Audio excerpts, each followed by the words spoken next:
Hi, I'm Admiral, and in this video I'll be doing something a bit different.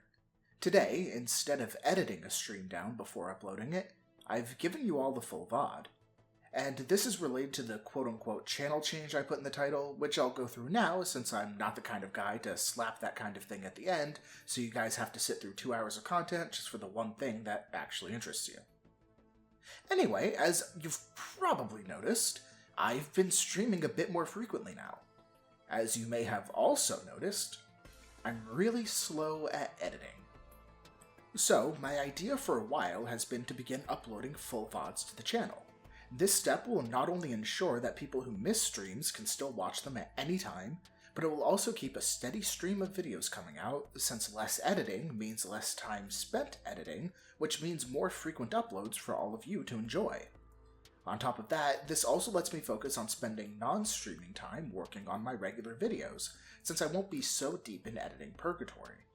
I decided to use this stream as my guinea pig because Risk of Rain 2, unlike Civilization, has almost constant action, which means there's very little downtime for me to cut out, even in the parts where I'm not speaking. So here's what I need from all of you watching, because this actually affects you. 2 months ago I would have just changed things, but now that we're over 200 subscribers in, I don't feel like I get to just unilaterally make those kinds of changes without consulting the people who will actually be watching. All I'll ask is that, if you have the time, please watch some of this and let me know what you think in the comments regarding full VODs versus edited content. Before I get too deep into streaming Stardew Valley and Honkai Star Rail, which I've decided will be a game I stream alongside Stardew, I want to know how I'll be presenting those games to you guys here. Obviously, as things are right now, this won't be a brilliant representation of Twitch and streaming culture because, as you will surely notice, I don't exactly have a chat yet, so there's not much engagement on that end going on for a decent bit of the VOD. However, as more of you come over to see me, that'll steadily change, especially since I'll also be developing an audience on Twitch. In the meantime, I hope you guys like this, and again, please let me know what your opinions are regarding the age-old question: to edit or not to edit. Thanks so much for watching, and I'll catch you in the next one. Oh, I'm live, hooray! Alright. Cool. So, I don't even know how to start this, really. I'm gonna turn my volume down a little bit, just because I don't know how it is compared to me. So, worst case scenario, the game audio is gonna be a little bit quiet. But hello! So I guess I should probably do a light intro, since this is also gonna be on YouTube. So what you guys are looking at is Risk of Rain 2. It is a roguelike game that is one of my favorites of all time.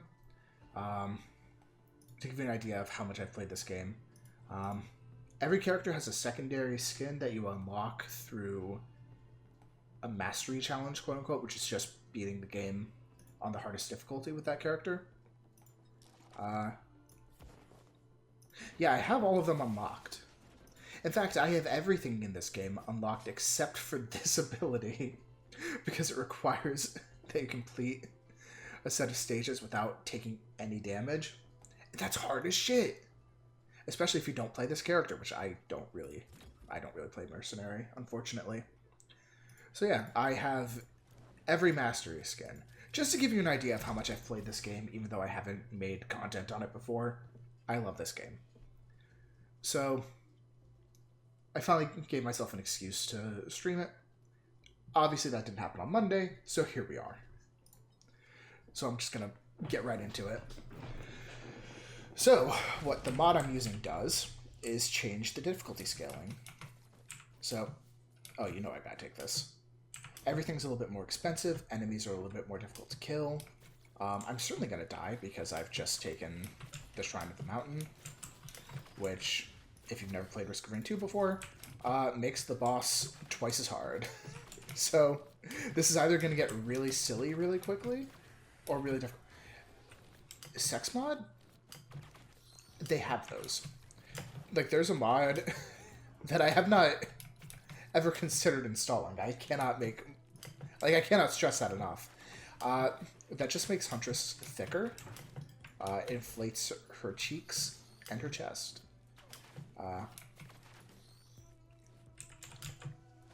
A little bit past what I really strive for. But that would be very funny. Also, I got a very useless item from that first chest, which kind of... Oh. Not off to the strongest start. Not off to the strongest start at all. Yeah, let's hop down here, see what's going on. Yikes, okay. So... I don't expect to make it through this one alive. Full disclosure, all these items are kind of shit. Everything I've pulled so far, kind of shit. So we're gonna... Okay, nope, we're in a much better position. Gasoline is a fantastic item.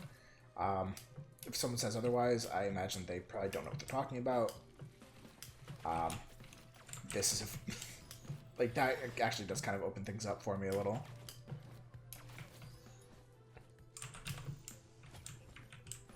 Oh, and fucking tri-tip? Okay. Okay! I'm starting to consider taking back all the shit I just talked about the items that I've gotten. So I've got one mid-item in Gore's Tome, two really fantastic items in Gasoline and Tri-Tip, and one okay item in Eccentric Face? Yeah, okay, cool. Eccentric Face.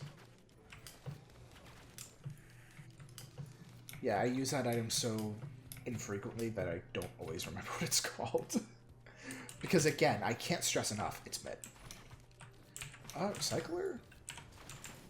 Prion Accumulator? For an early Mountain Shrine, that's actually kind of goated.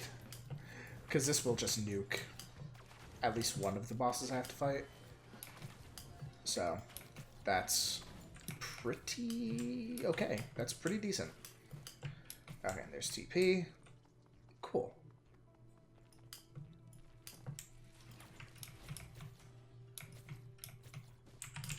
And I'm getting a damage item here. It's kind of cheeks, especially since I have the equipment with the current longest cooldown in the game, I think, still. Unless the DLC added some new shit, or some new lengthy equipments, but I don't think it did.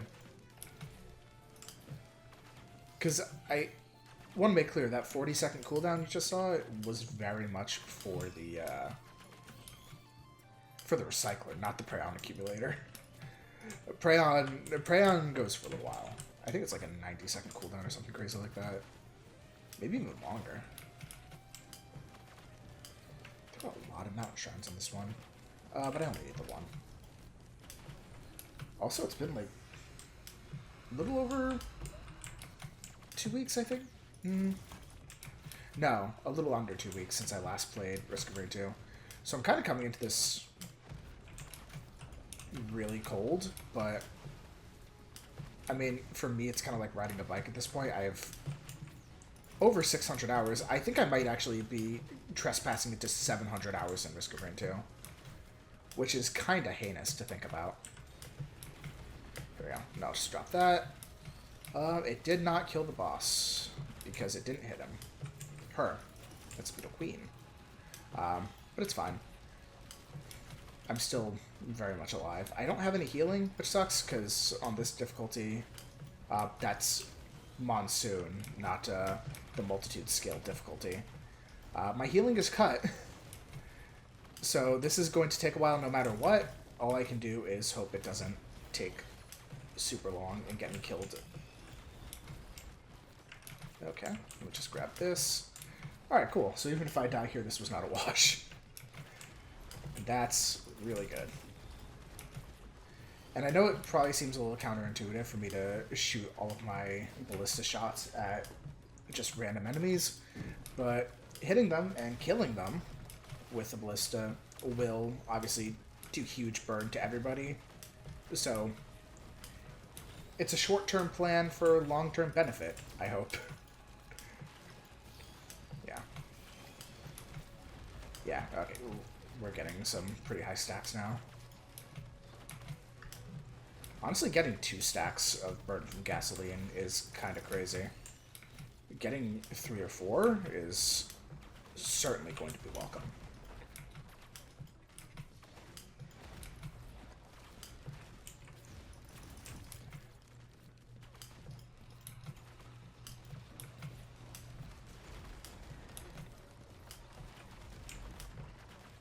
Whoop.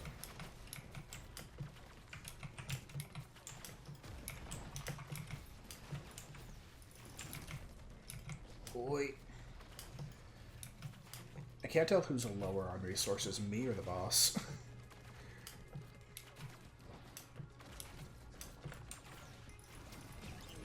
Oh, wow.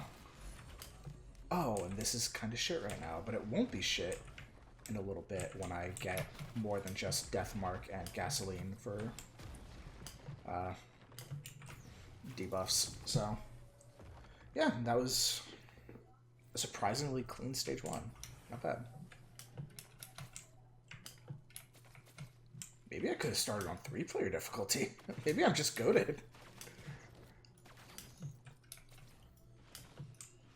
I might just be like that.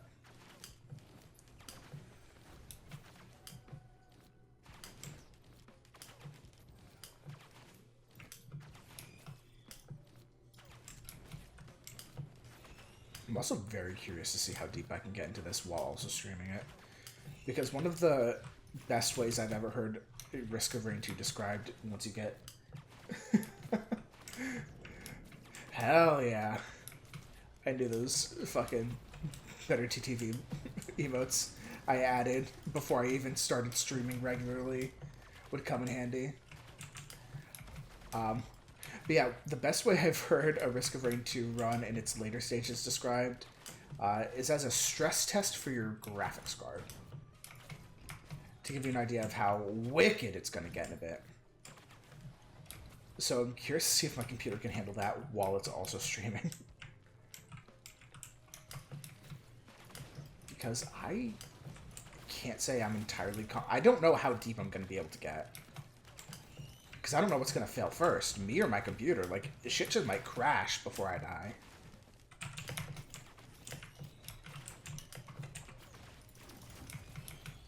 Get another one of these, which is huge because it's more AoE damage. And the more stuff I can kill, obviously the more stuff I'm burning, which means more stuff dies more quickly. It's pretty sick.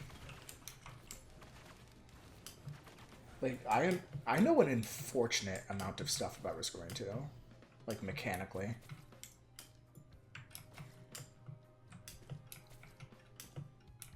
Like, not enough to ever, like, make money off of it, but enough to do a great job to impress nobody. Well,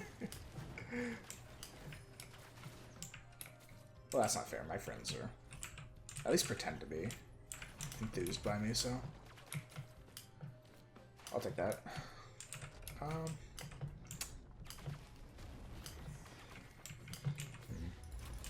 Honestly, between Gasoline and Reynolds Band, or no, this is Kiara's Band. I always get them mixed up. Point is, with 2 different sources of burn, I would do devious things for an Ignition Tank on this one. Ignition Tank is a green item that makes your burn and fire damage do more damage, essentially. They last longer, burn hotter, do more damage to your enemies. Pretty straightforward, I think.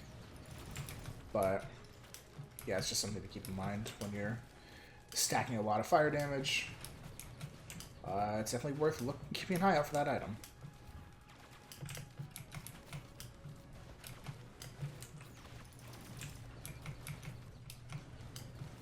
Yeah. Cool. Just gonna heal a little bit, but everything was so low health that it didn't matter. Cool, now we'll toss this out. Just kill it in one shot. Nice. I wanted to wait till it was up and standing because it stays there for a moment. Or more than a moment, actually. So that was probably my best chance to hit it with the Prion Accumulator. Because that projectile, you may have noticed, is kind of slow. So it's better to use it against stationary enemies if you can. Or fire it into a crowd where those tendrils are going to just be eviscerating health bars. Stuff to keep in mind. Yeah, you thought this was a gameplay? No, this is a tutorial. This is class. Damn.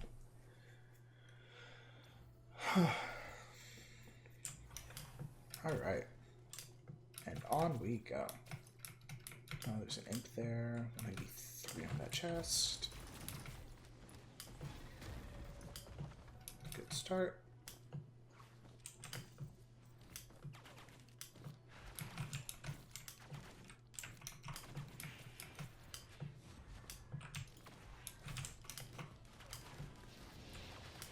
Just keep on fighting.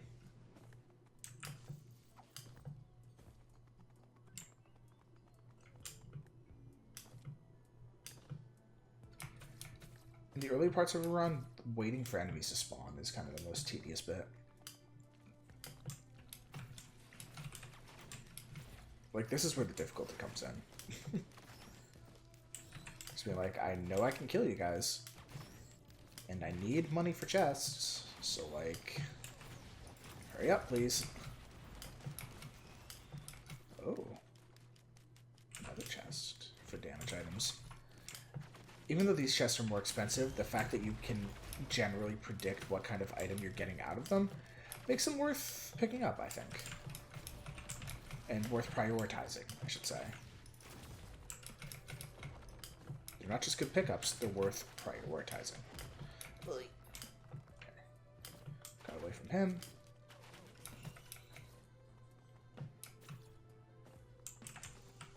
This, ooh. Wow. It's like my least favorite red item in the game. No. That's fine. There's always the chance that I find a red printer, Copium.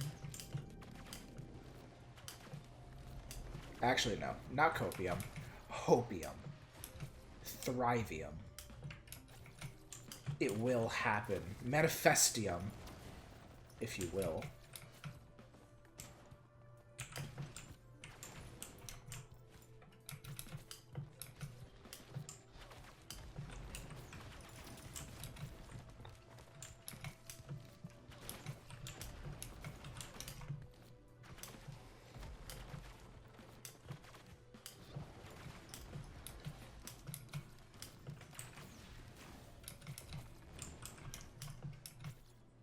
Damn, I think the drone shot that healing bubble before it went off, so I didn't get the health back.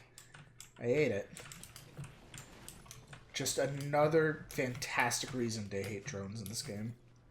They're useless. If you start playing it, do not pick them up. I don't care how cute they are. I don't care what they tell you to make you feel better about disobeying your instincts. Do not get them. Unless, you know, you have to because they're what you got out of your chest and you need every item you can get. Ahem. But otherwise, do not pick up drones. Because when you're at 3/4 of your HP and you need a heal from that little bubble dropped by the Mending Elite, it will shoot your bubble and it will rob you of your health and you're going to feel really mad about it. Like me right now. It sucks. Finally. Like I said, the hardest part of a run early at this point is just waiting for enemies to spawn. This shit's grim.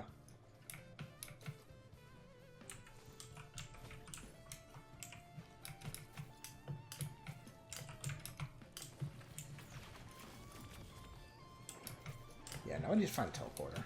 I've kind of been hanging out. That's not a good thing to do.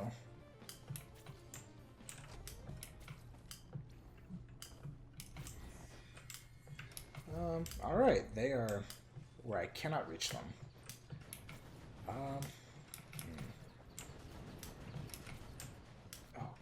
on. Why can I not parkour this all of a sudden? Am I washed? No, like, actually, what the fuck is happening?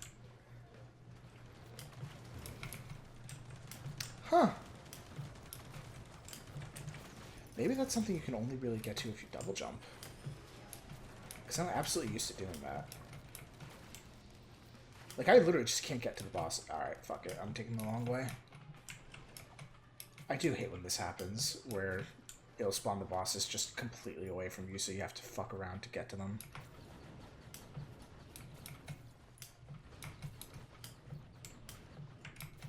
No, actually, where the fuck is it? Wait, what? Oh, god damn it. They were coming to me. No, do not body block from them. I hate you. I hate that. I hate that that just happened to me.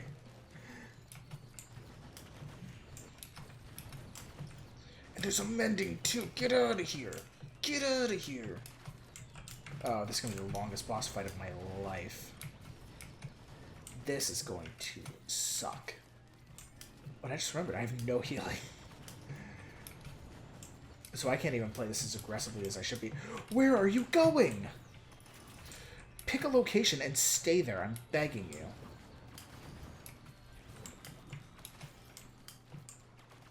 Like, unironically, please stop moving around. Although, this is kind of good because it keeps me safe from all of their little projectiles. Oh, not those ones! Oh, not those ones!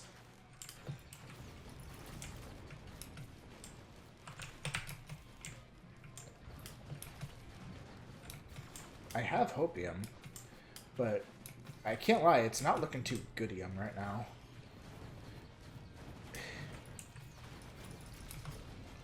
It's looking a little grimium, if you will.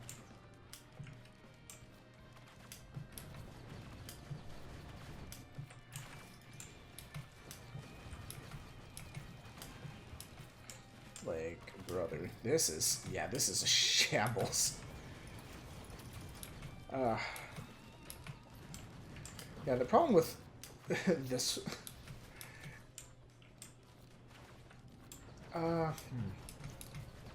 this kind of gameplay where it's modded for difficulty and it's going to be really tough for me to do.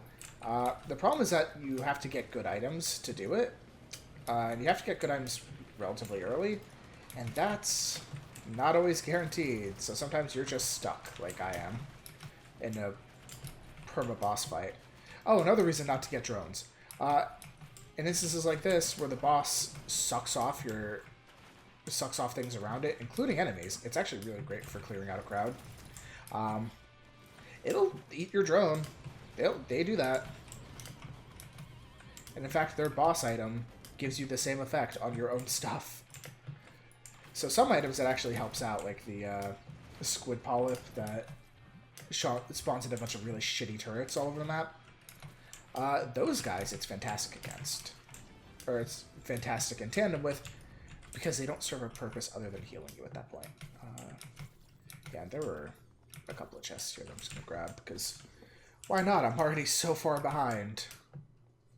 Getting a little extra hitting power could not possibly... Ooh. There we go. That's a fun little tech with this character that I really love. Is just using her ultimate shot to ultimate her special, I guess, because it's not like a true ultimate ability. I'm gonna pause while I take a sip of water. Woof. Because I've been kind of yapping since I started. Just using that as like a double jump essentially is really fun for me. Because it gives you that height and that distance. So just like that, if I'm aware of my surroundings, I can dash back and pop up here. And I'm safe. Or safer, anyway.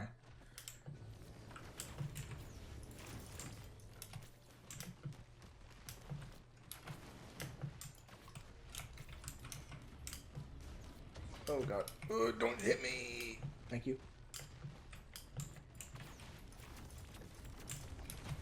There we go. Okay, there's a void enemy in there. We'll be trying to avoid that if I can. There's a lot going on down there. Okay.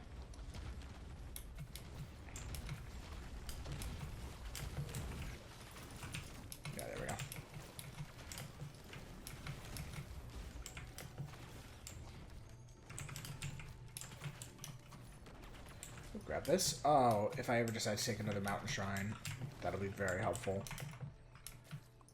It's nice not having to explain what things do because they show up on the fucking screen in front of you. So you can see from there what they do. That makes it a little bit better for me. Just throw a glaive in there. Okay. On stage 4, it doesn't matter which map, in any run, and just these stages in general, once you find them later on in your runs, it's worth knowing have a guaranteed red item spawn. And the method of doing that, or getting to that, differs based on the map. There's one where you have to fight a mini-boss. There's one where it spawns at a fixed location, and then there's this one where it spawns in a few random predetermined locations. So, definitely worth keeping an eye out for, keeping an eye on. This is another reason, and this is a DLC exclusive occurrence. This is another reason that drones and turrets really suck. You'll notice when I go in here, I take damage, right? I'm taking those hits. And then when I'm out, I'm fine. Yeah, your drones will fly in there, and if your turrets spawn in there, they just die. Like, your shit will just fucking die from coming in here. Whether they're spawned in, or they fly in and are too stupid to fly out. Because the AI is not programmed really well in tandem with the DLC stuff. It's really more, if a Void Seed spawns, you're going to see a lot of enemies fighting each other. Because the standard AI is programmed to be hostile to the Void AI, or the Void enemies, which are all these purple guys in here. The guys behind the slaughter, if you will.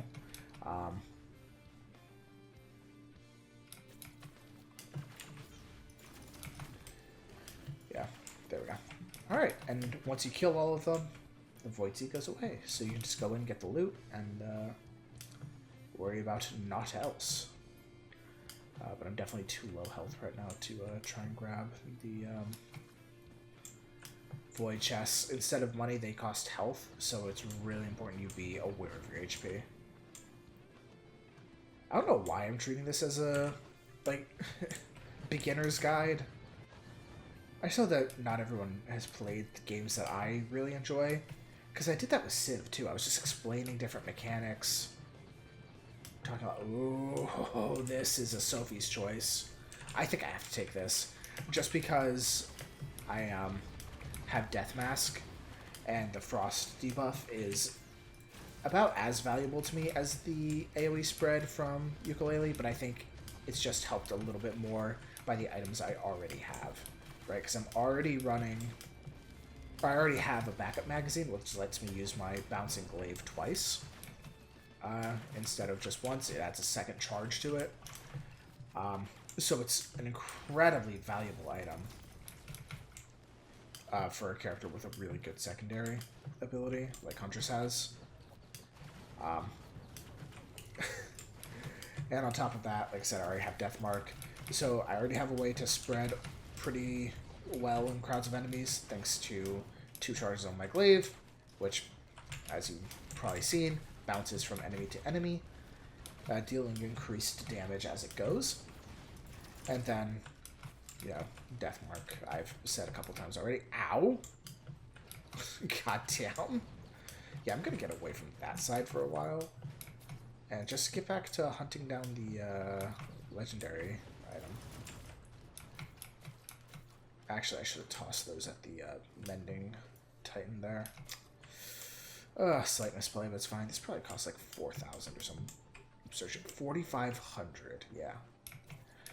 One thing to know is that the price of items, and I guess just chests, scales with 2 things: the player count and the actual difficulty you're on.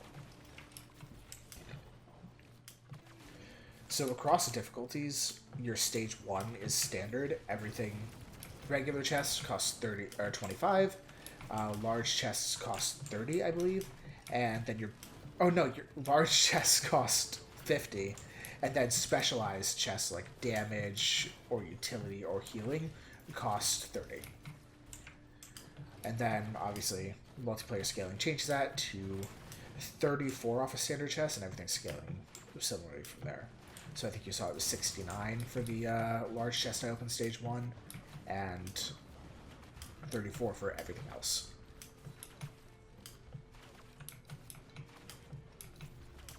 So, yeah, that's pretty cool. And then, obviously, as you go up in stage, your difficulty and player scaling affect that. Or affect the new costs, I should say.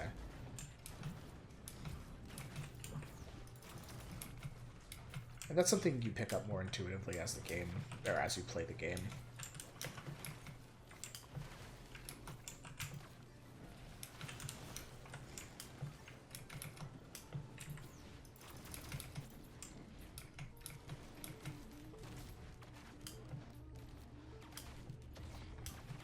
But I'm also surprised how well I can play when I'm not entirely locked in.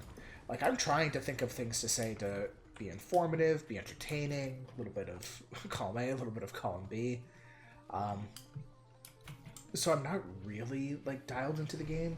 But I'm still, I think, doing pretty well. The only thing that's been holding me back has been my items. Which is, I think, ultimately true of Risk of Rain 2 to begin with. And this is something I thought about, because at first I was going to have my first Risk of Rain 2 content be a YouTube video. Basically just going over why I love the game so much and talking about it. And that's one thing I was absolutely going to talk about, is that while it is a roguelike, you are not carried by your items. Like, your items matter and can affect how hard it is to get a good run going, but you can absolutely get through your first loop, and I'll explain what that is when we get to it. Your first loop, maybe 2 loops if you really are just super locked in, or you've been playing the game for a long time and you know how to navigate when you're behind. I've gotten by on both, depending on my experience and just how I am that day. You know, sometimes I'm playing like shit, but I just am so familiar. Oh, that's so much better than my other red item, holy shit. A permanent debuff and scaling with Deathmark makes that a fantastic... Oh! Okay, so I'm not even worried about... I'm carried by my items now, or I'm going to be pretty quickly. That was just a string of really good stuff back to back. Sorry, I've totally lost my train of thought now. Oh, yes. Just talking about why I love this game and the fact that you can get by on pure skill expression and experience really takes me in. I love that in a game, and especially a roguelike where you can feel like you're losing just because you've gotten unlucky. In fact, I'll take it a step further. You can get by on a run with good items. You absolutely get by on runs like those. But you can sometimes get through a run with just dog shit items. The game is so well balanced that oftentimes the only difficulty is when you're trying to get through a run with no items. Because even the items that I call bad, like the drones, for example, offer value. Like, that's additional damage that I'm not putting... Like, I don't have to necessarily be putting that out on my own. Like, that's absolutely something valuable and something worth considering with this. With any game, really. Just how much damage you're putting out. Like, that's absolutely a value add to consider.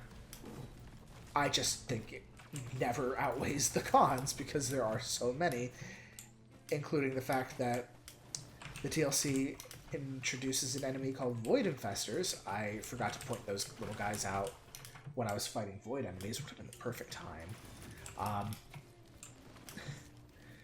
They take over enemies and convert them to Void enemies. They also do that to your allies, including your drones. Obviously, they can't do it to players, otherwise you could just get, immediately killed by a Void Infestor and you lose your run. That does not happen. So if you're playing with friends, you never have to worry about them getting possessed and turned against you. That's not going to happen, I promise, unless someone mods it, which would be a really fucked up mod, but also kind of cool. Or if the team at Hopu and Gearbox decide to just really kill their game, to be honest. Because that's exactly the effect it would have. It would just kill their game.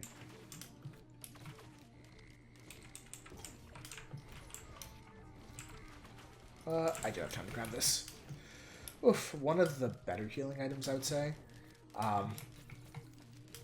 I generally, when I'm playing games, will stray very far from items that incentivize you to take damage, or worse, to die. It's one of the reasons I think, for example, Tombstone is by far the worst perk in Call of Duty Zombies because it incentivizes you to die. When you go down and you have Tombstone, you're not saying to your friends, yo, pick me up. You're trying to see if you can kill yourself before they can revive you, which is not good. That's not a good thing for a game to do.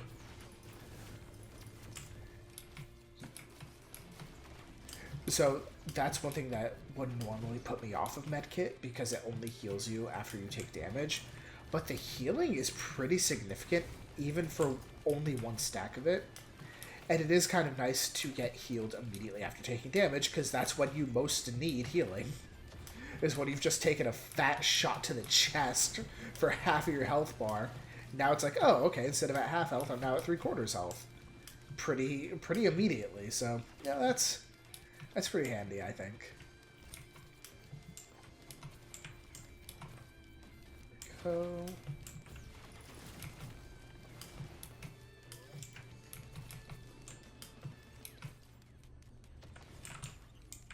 I really can't stop thinking. Oh, there's Ignition Tank. Your Ignite effects deal quadruple damage. I think they also have the hidden effect of sticking around a little longer. Right. So, that's absolutely something worth considering. Like, I think Ignition Tank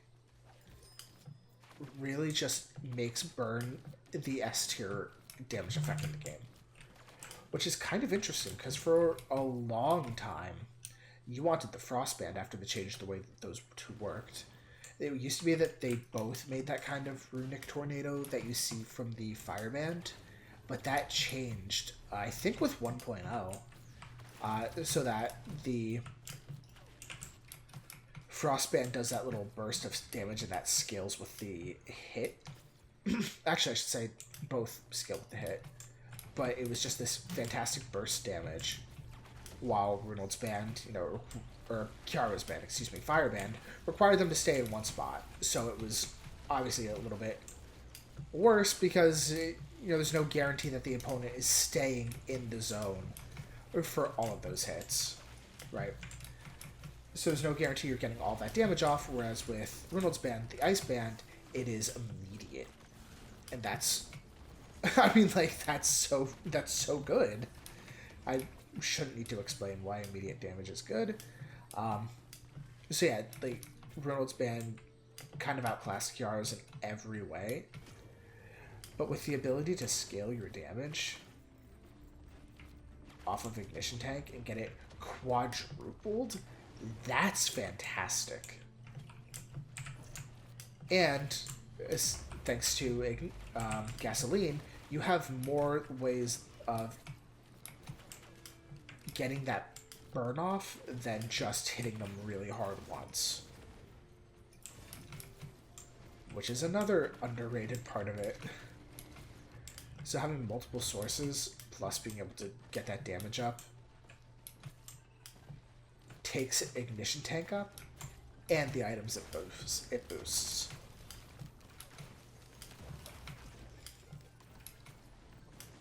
Honestly, even getting burned is helpful. I got money from Roll of Pennies.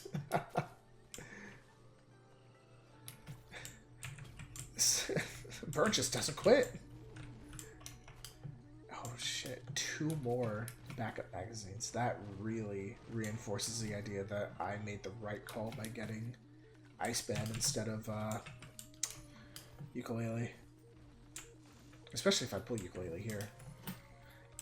That would have been so cool, but I had a bit of a feeling. Oh, and here's Razorwire. This is a nice example of an item that incentivizes damage that I don't want, or incentivizes taking damage that I don't want. because Razor Wire is kind of the opposite of Medkit. Because Medkit heals you when you take damage. Razor Wire sends out, quite literally, little razor blades that seek out enemies near you when you take damage. So the difference is very clearly one is focused on supporting me, while the other is focused on attacking what's around me. Oh, excuse me. And whereas Medkit makes sense because if I've just been hit really hard, I would like to be hit less. It makes sense to also want to heal that back really quickly. And I'm going to go TP because I don't think there's anything else that I've missed on the stage. I wanted to do a full clear. I'm not too worried about dealing damage when I get hit. Because, frankly, regardless of whether or not the damage is incentivized, no matter what, like, there's no circumstance where I can't do more damage if I'm alive, if that makes sense. Like, if I'm trying to build around and play around Razor Wire, I'm going to get hit pretty frequently, and, like, it's not always going to pay off for me. So that's what I mean by I can do more damage alive.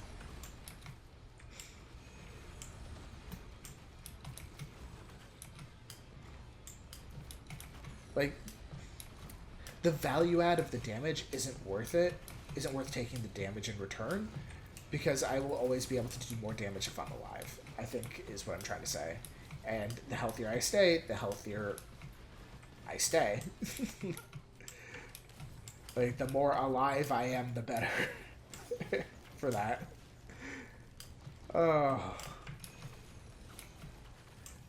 On the one hand, I hate streaming late at night because I'm always too tired to really be as articulate as I want to be.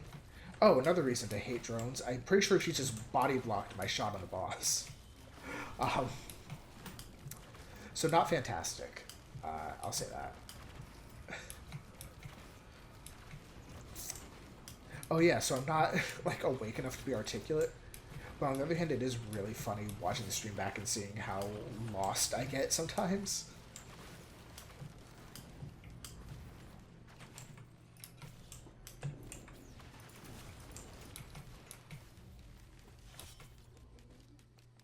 Oh, teleport is ready. Nice. Sitting there waiting for it to finish charging.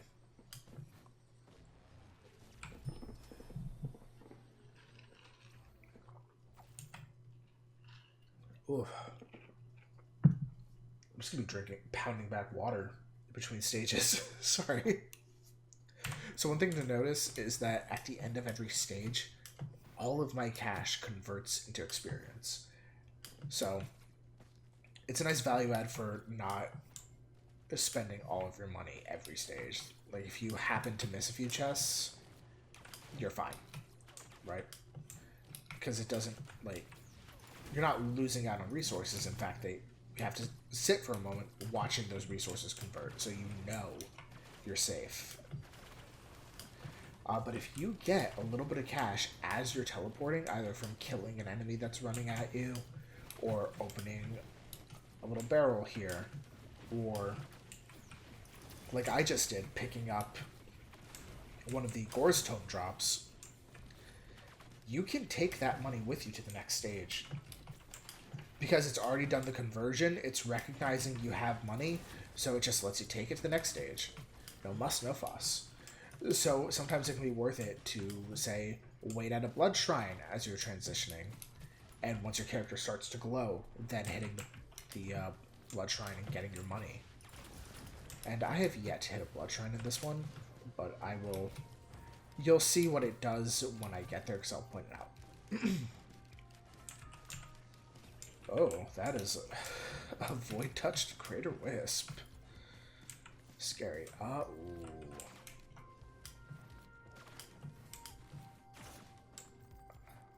So I just saw two very good equipments, and I'm now trying to figure out which one I want more. And I think because I'm seeing the blue portal, my gut is telling me that something is being set up for me. a synergy that I really love and cannot wait to explain if it comes up. It is perhaps it is one of my favorite synergies in the entire game, actually. Grab it, go, go, go. Oh, go, go, go. Okay. Where the hell is it? Where'd it go? Cool, grab it, go. Grab it, go. Jesus. So this is one of the 2 best equipments in the game, disposable missile launcher, because it literally just fires out a bunch of rockets. Like, that's its effect. It's fantastic. It truly is one of the best. Yeah, those little guys are void infestors. And you can see them leaping towards enemies. They're trying to... Oh, we almost got to watch it happen in real time. They do that, and if they make contact, they will corrupt that enemy, or that entity, I should say. Because, again, it's not always enemies. Sometimes it's your shit. And we don't want that. So, it's good to keep an eye on that. Oh, goodness. What I really need now, more than anything, is crit. So the way that I like to play this game is through a strategy called proc chaining. And one thing that helps get that overall damage up is crit. And being able to attack very quickly. And Huntress does both of those things. She loves crit builds, and in fact, her skills alternate often between one that scales better with... Well, actually, that's not fair. Her primary attack has one that scales better if you're critting, and one that does not. The normal one just fires out shot, shot, shot, shot. It's just a standard bow and arrow kind of character. Her alternate is the one that I have now that shoots out 3 in a little flurry. But what you just saw, those red numbers, that was me critting.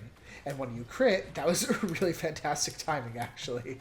When you crit with this equipped, it shoots out 6 shots instead of the standard 3. Grab you. Oh, grab you. Oh, I didn't grab it. Damn. Yeah. So crit doubles your damage, and doubles your damage again by making you shoot twice as fast. Add in the fact that I have Predatory Instincts, which ups my attack speed. I'm attacking a lot and getting those procs off a lot.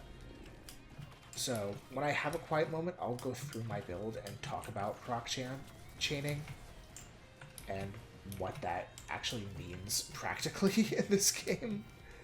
Because right now I'm just saying words without ascribing any meaning to them in any context. So hopefully I'll be able to take a second to talk about that. Jesus. I thought that was going to do so much more damage than it did, but I'm so glad that I was able to kind of tank that. It's definitely because it... Oh, I didn't tank it. I got healed through it. Thank you. Power Elixir. My hero.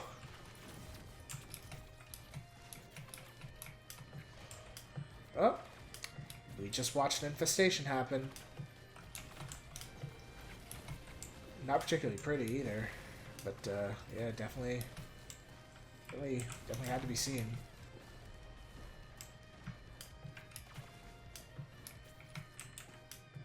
So, the name of the track to the stage is The Rain, formerly known as Purple. And it took me hearing this song coming at work on the radio a couple days ago for me to, like, really realize how much it takes from Purple Rain.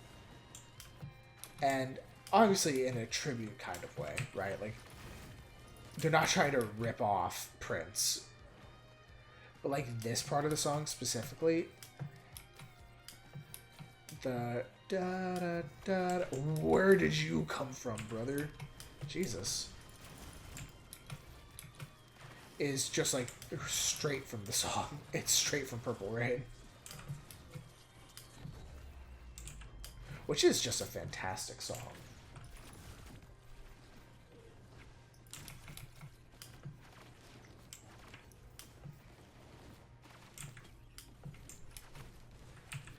If I didn't think it would get copyright claimed, I would probably put that part of each song in a video. once I post the stream pod. Like, I'll just add it in, but I'm pretty sure that Prince's Estate or label, not sure who would actually get the money from that. Either way, I don't think they would be too kind to me.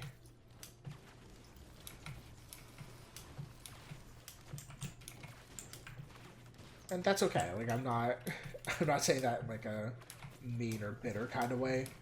That is absolutely the right. Prince was a fantastic artist, and his estate and its beneficiaries deserve whatever income they'd be snagging from use of his work. Like, I'm not going to argue that with anybody. Oh, that's annoying.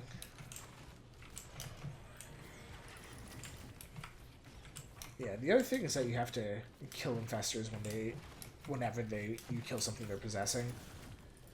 So you've got to, like, kind of cut into that pretty quickly, unfortunately.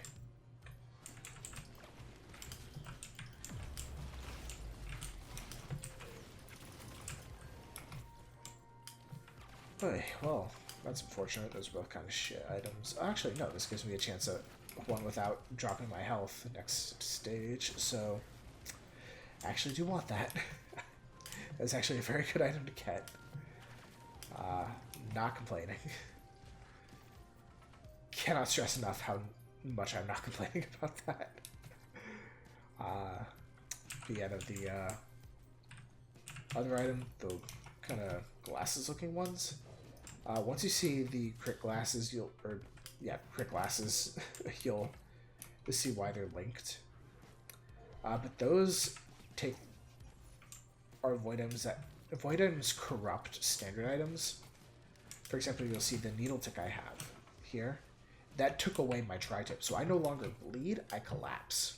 Which basically turns the overtime damage of bleed into one burst effect. I'm just going back over the stage to see if I miss any items. And those glasses that I said are dog shit and did not want to pick up are corruptions of the crit glasses. And again, once I find a pair, we'll be so happy because I will have a visual for you. But instead of lens maker something, don't remember what the crit glasses are actually called, those are the Lost Seers lenses, which is, I just want to say, a fantastic name for anything. The Lost Seers anything, fantastic. That is so raw. I love that name. I'm here for it. I'm here for it.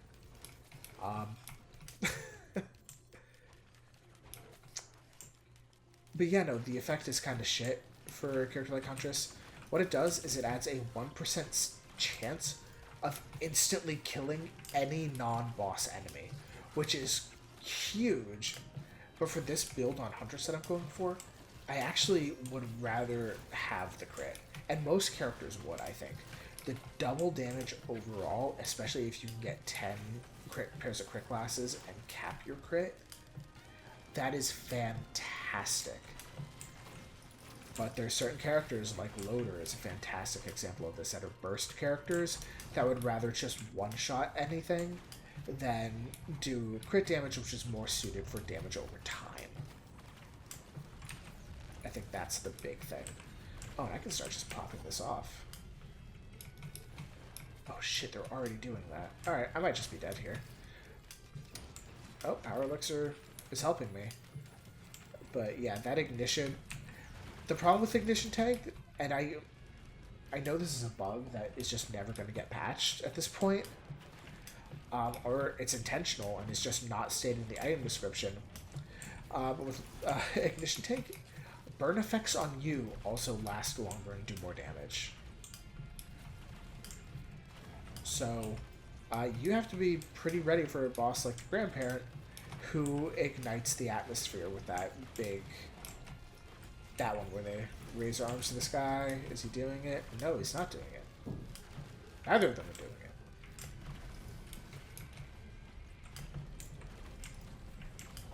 it. I think there must have been 3 of them then. And I killed one. Because why the fuck was I burning otherwise? Oh yeah, that one. Yeah, that just ignites everything. Friend, foe, does not matter. Everything burns.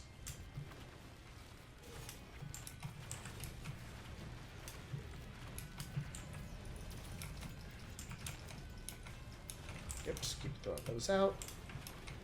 Uh-oh. Yep. Oh, 2 of them right there. Damn. I thought this was about to be a 1-run stream. Damn. That was good, though, for a first run. I'm just gonna take a bite of my Pop-Tart here.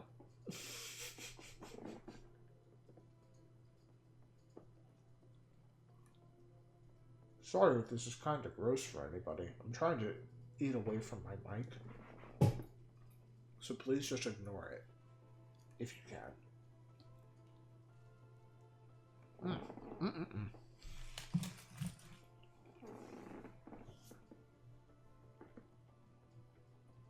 Read that.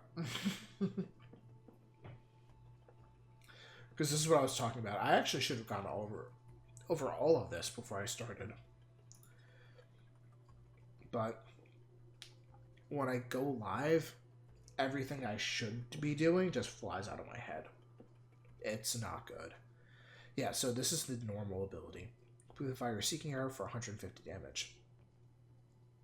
And that percent, I think, is just percentage of your damage stat, or your overall damage. Yeah, every character has stats assigned to them. Like Huntress is high damage, high speed, low health. You are a glass cannon, essentially. So that's 150% damage. Then you do, on this one, Flurry. It's 3 Seeking Arrows for 3 by 100% damage. So that's just flat twice of this. So you're doing double damage. And then Crit Strikes, fire 6 arrows. The trade-off, obviously, is that you fire slower. So without crit, like, if I were more alert, I probably would have been able to go through that a little bit better. But that's how the run ends. That's how the run ends. So, yep. And these are my abilities. My special is a ballista shot that would often see me doing. I usually fire so quickly at things that you don't see me in that screen for long.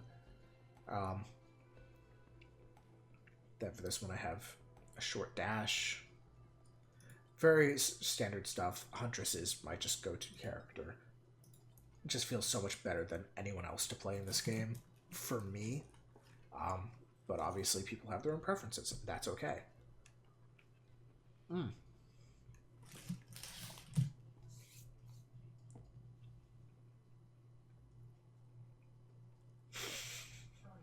Yeah. It's been a pretty quiet one. Didn't have a chance to push that one to the top of your scrolling there. We missed a pretty decent run. But it wasn't like a god run or anything. I didn't have like capped crit. But I was doing well enough that it felt like it had really good potential to spiral.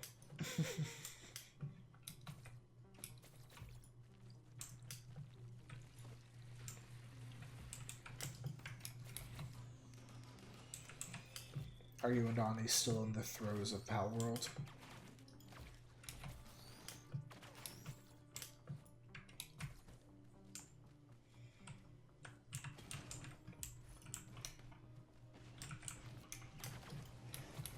I'll take that as a no.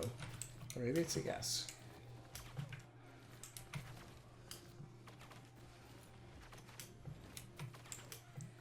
Maybe yes, he may have just gone right back to playing after popping into chat. I think that is, in fact, what happened. Alright.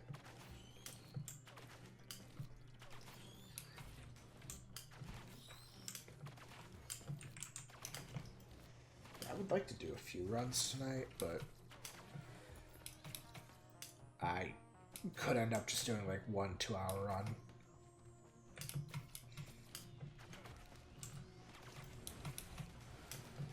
Though I don't think I would let it go that long. I have not been sleeping well the past few nights, so I really do. I just keep getting into bed, hoping tonight will be the night. This is the big one.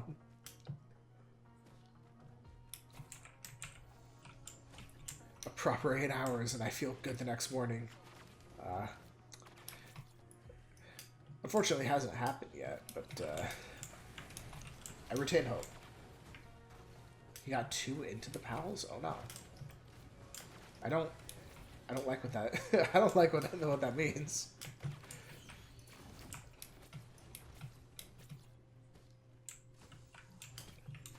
The possibilities are never ending, but in the worst way possible.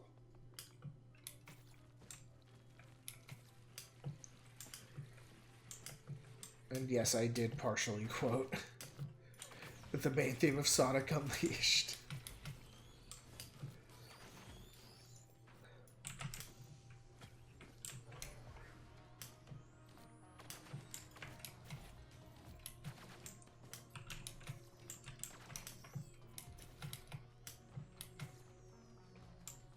Damn, no crit glasses. That's fucked up.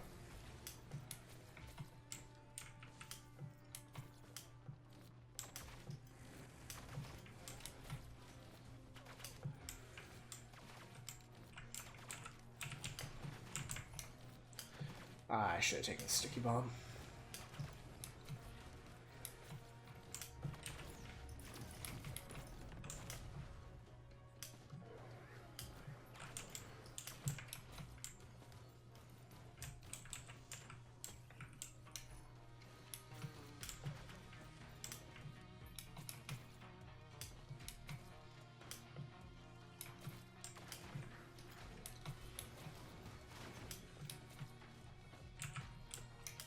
I assume they do. I can't imagine why everyone wakes up screaming internally. I have to retain some hopium. You don't understand.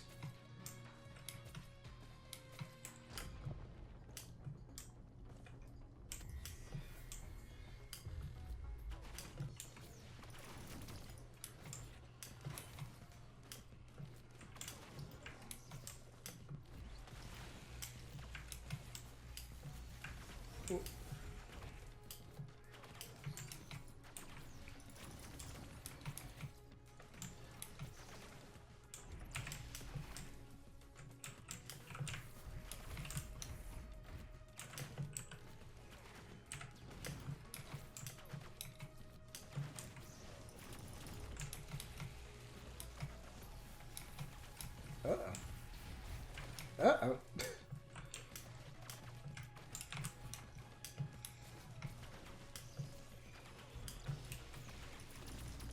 Thanks for everything is wild. That is heinous work.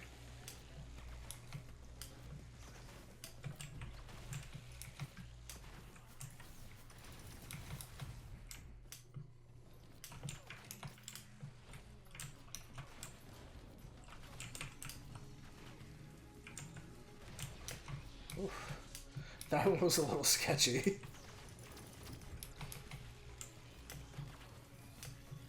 Can't lie. That would have me a little nervous. Uh-oh. Ged didn't feel great. Really not trying to do it a third time.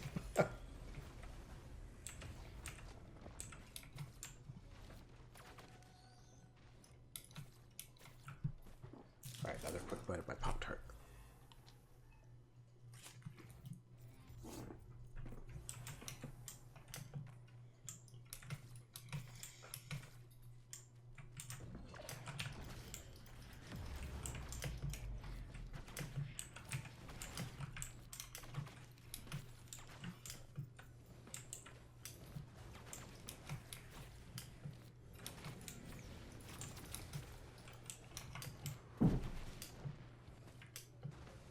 I don't think I take that. I feel like that does more harm than good to me at this point. But this is the Shrine of Blood I was talking about earlier. It exchanges Health for gold. Yeah, now I take it. Oh, hey, that's not great.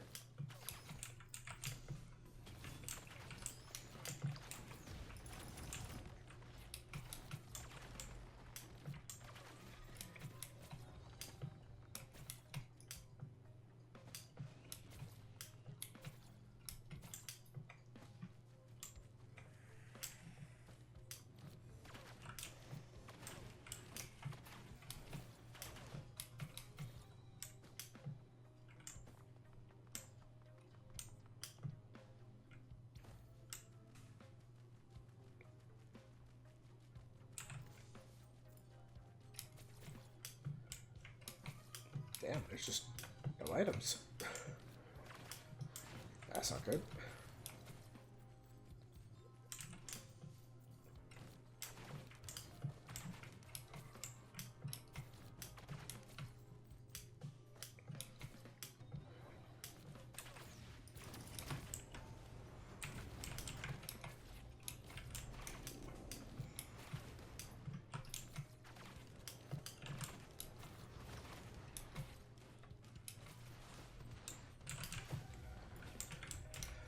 Ooh, that's not really what I was hoping for. That's... Oh. Bit of a heartbreaker. Especially now that I'm finding it's better, much more expensive. Brother. There we go. Alright, that's not as terrible as it was last run, because this time I don't have the longest cooldown in the game for it.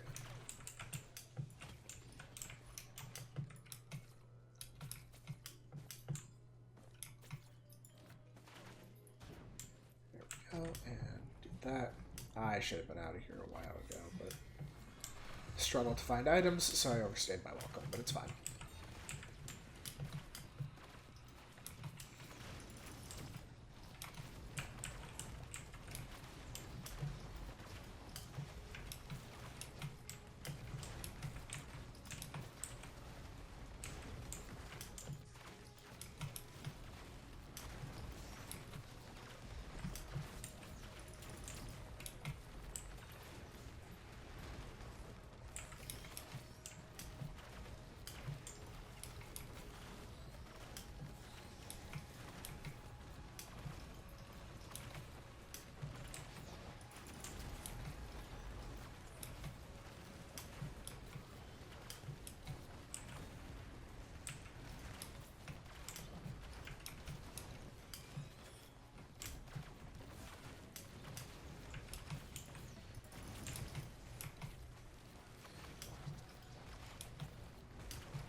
How am I still fighting this boss? Like, that just clicked for me. Do I really have no fucking damage? Holy shit. Yeah, this is a run that's definitely hampered by a little bit of the bad items and no items debuffs. Because I'm not getting kills, and I'm also not, like, reasonably bulky. Like, I have nothing going for me in any regard.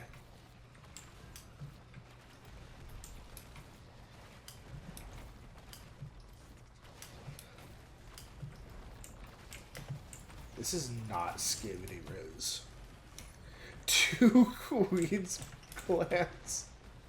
Oh, I should just reset this run, huh? If they kill me, I'll let it happen. They couldn't kill me. Damn.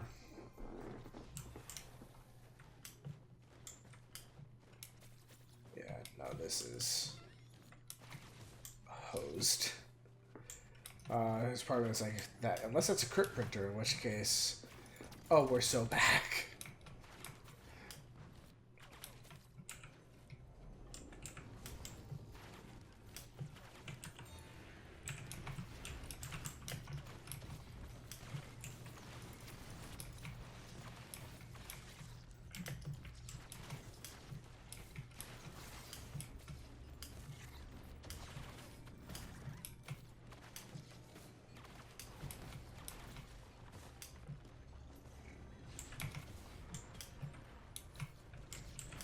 Oh, that's a good item at least.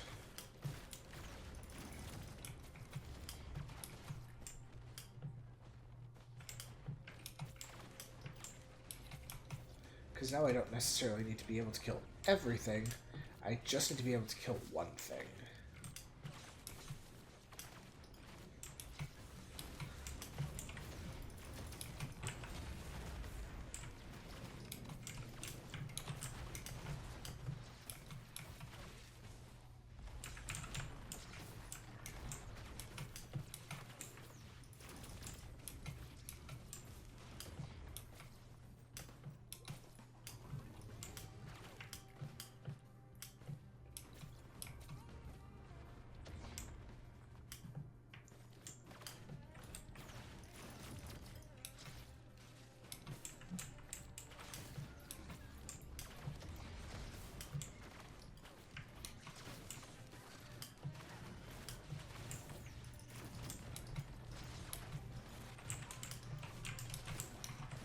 Oh, that's just me dead, I think. Unless... Unless... Jesus. What the fuck? Oh, that's good. That's a very good item.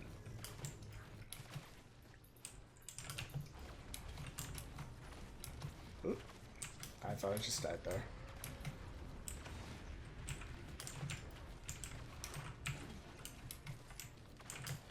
Oh, that's not the item I wanted.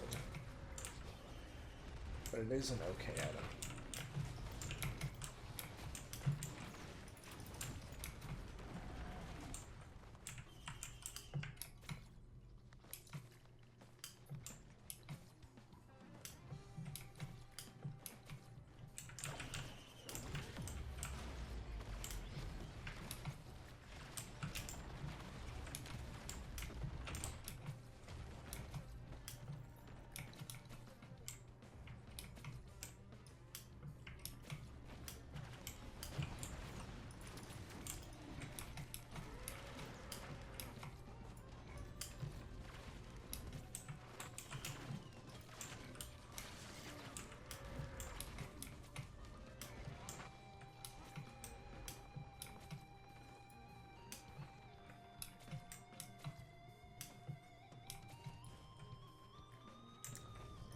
I'm being struck now by the realization I haven't got a fucking clue where the teleporter... Oh, there it is. Cool.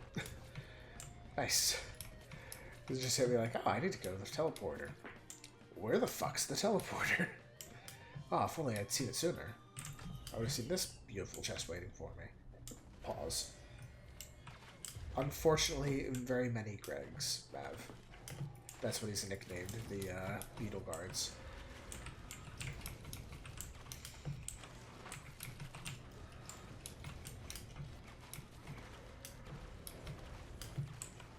Yep. There it is. Yep. Oof. Yeah, no, that one was not great. It was not a great run.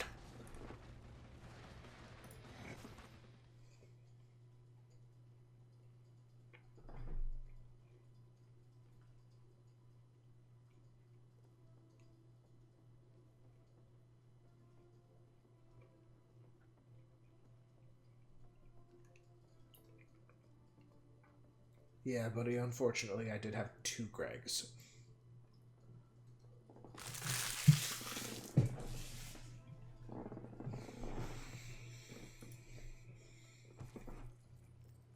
That was a damn good part, dude. Holy shit.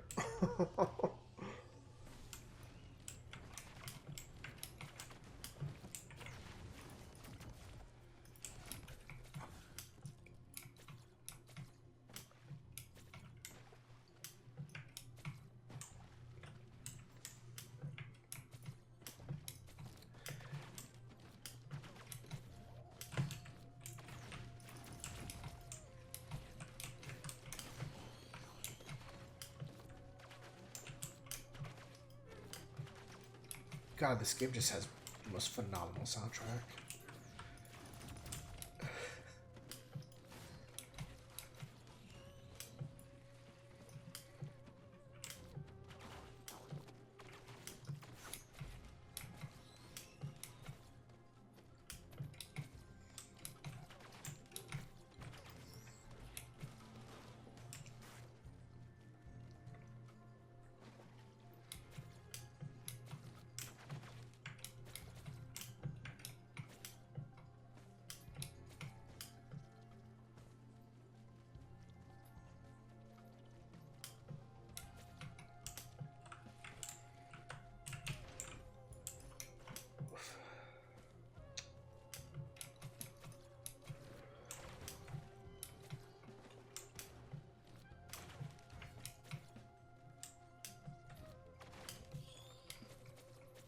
Oof.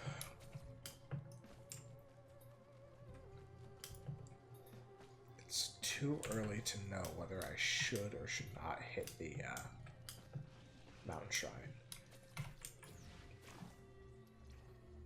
But I think I gotta. I think I gotta hit it.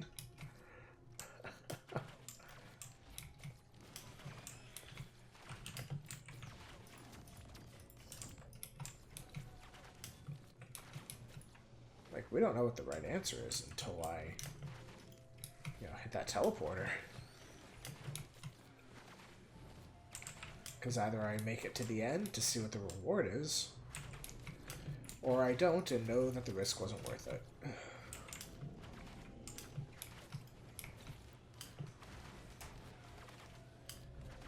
Just one of those things where you gotta be ready for whatever comes at you. Like this stage, spawning greater wisps. Before most people have items, I'd like to add.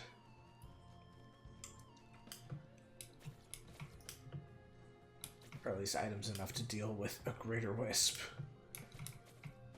Which has greater in its name for a reason. Let me remind you. Ooh. That is a fantastic item. This is the item that I actually passed on last run. Or first run. First run.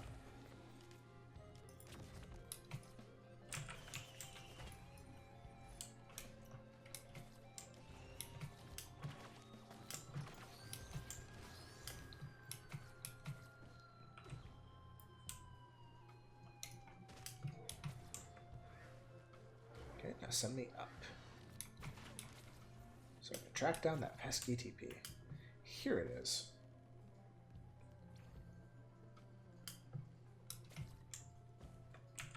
Damn. My dog keeps getting robbed at the plate.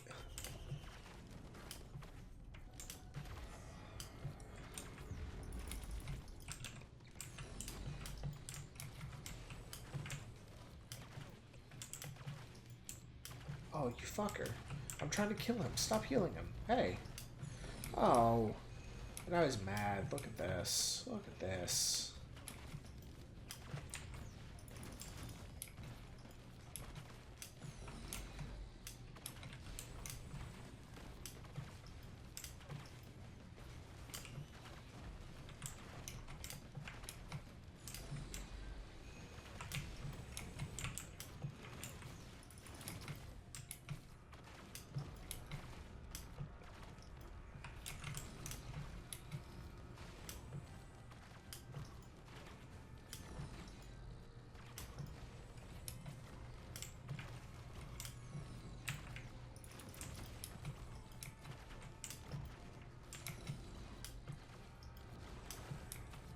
So you may be wondering why I'm sticking so close to the bosses even though, like, my health is getting really low. And it's because, you know that, like, big laser he's been firing? You may notice when I'm close to him like this, he doesn't shoot it out. Okay, well, never mind. I'm gonna die if I stay in there. Oof. Okay, I'm gonna die out of there. What the fuck? Who let you in here? It's okay, I'm good.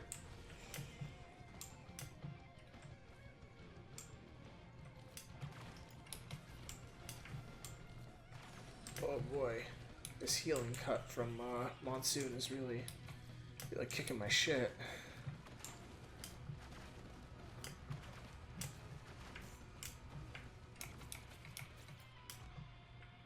How do we take this?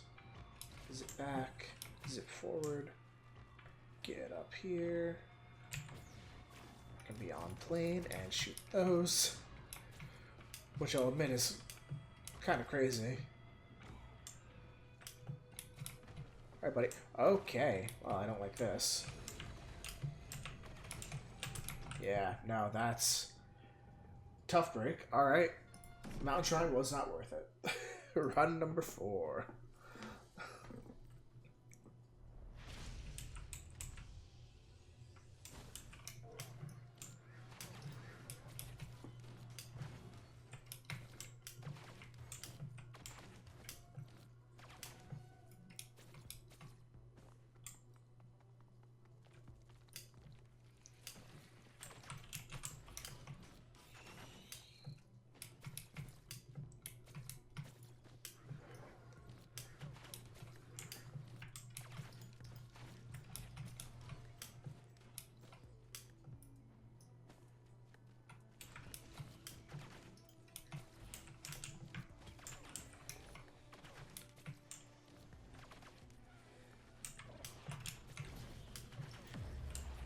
Okay, items are not skimping. This is a corrupted version of the ukulele that turns it into single target instead of AoE damage. Both are so good, just in such radically different ways, that I typically just take whichever I find first and decide to stick with that one for the run, so I don't have to think about it every time I encounter... Ooh. There's a crit printer, stage 1, when I don't have anything to print, is really heartbreaking. Oh, that's really difficult.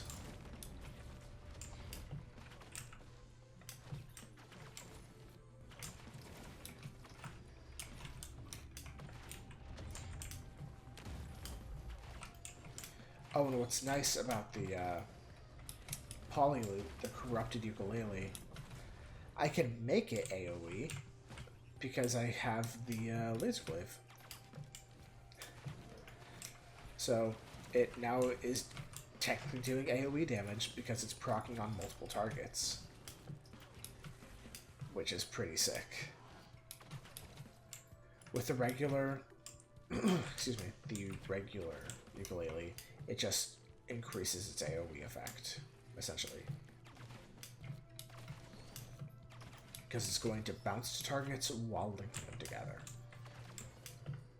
So, like, you might think, oh, Polyloop's better because of the damage scaling. It's like, yeah, well, not really, because the AoE one is just stacking with the AoE of the laser glaive. The innate AoE-ness of the ability itself. So, can we really argue that it's better? And then it's just a philosophical debate. Honestly, I'm gonna print a couple of pairs of crit, just because it's gonna be so hard to come by later. Like, it sucks to let these items go, but it's also kind of insurance for the next couple stages, I think.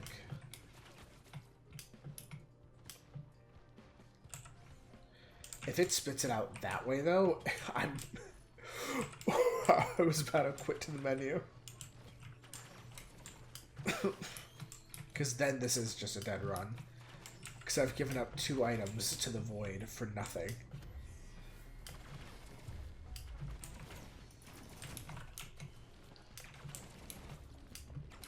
Hey.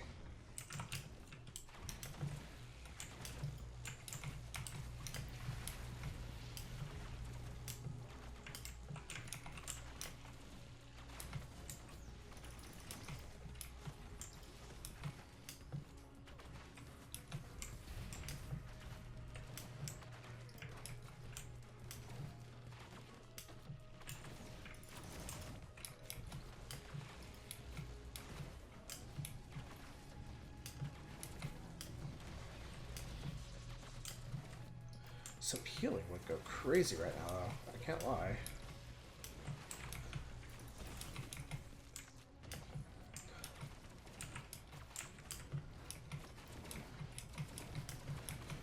Oy. Yep, I'm done. Oh, I'm dead. Oh. I'm still alive somehow.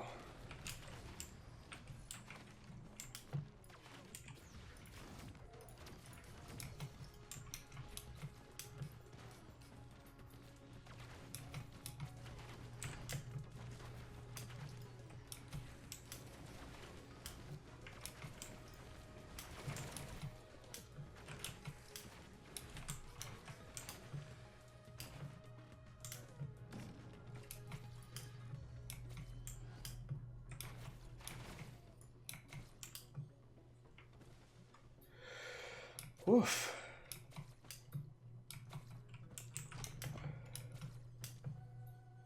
That was scary, but we came out on the other side stronger. And hopefully with a reset router and phone.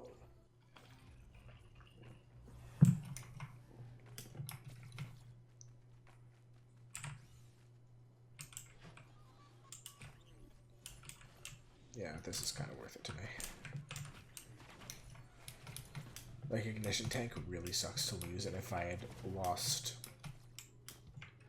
whatever the hell I also had first, I wouldn't have printed a second time, but once I lost Ignition Tank, I felt nothing. So, you are new. Not taking that.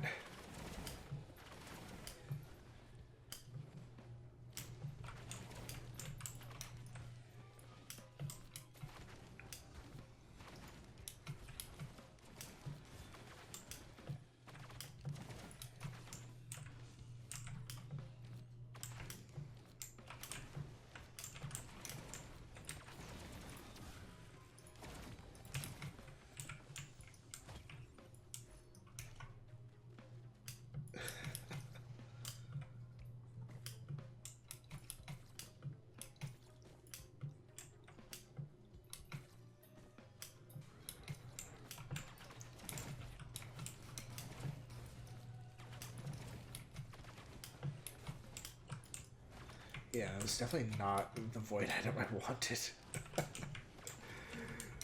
Oh. Of the handful that I use, it's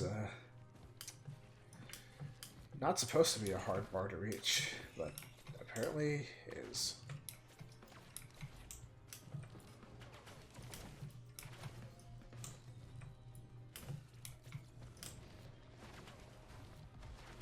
Like, the RNG mechanics are part of the fun for me, but also, like, oof, it really does strike you when you least expect it.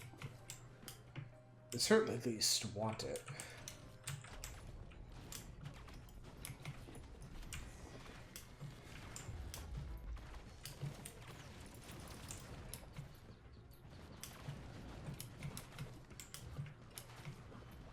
Oh shit, 2 shops down there. That's delightful.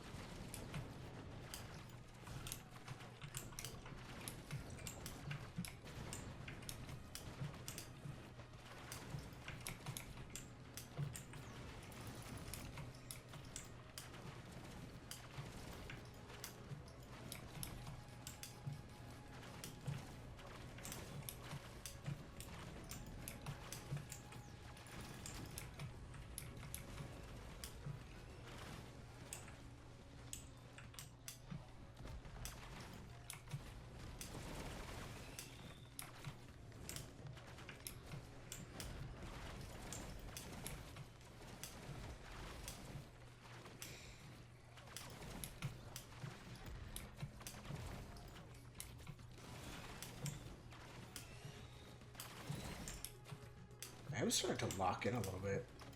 I just realized it's been so long since I felt like I was saying anything.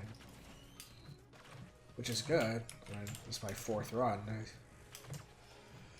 My 4th run in less than an hour and a half, which is not really a good ratio. Though really, since my first run was almost an hour, I really have hit my third run in half an hour, which is still not a fantastic ratio, but it feels a little bit less humiliating. It's like, alright, it's on a rough streak, not, oh, you fumbled something good and then hit a rough streak. Like, it's more forgiving mentally.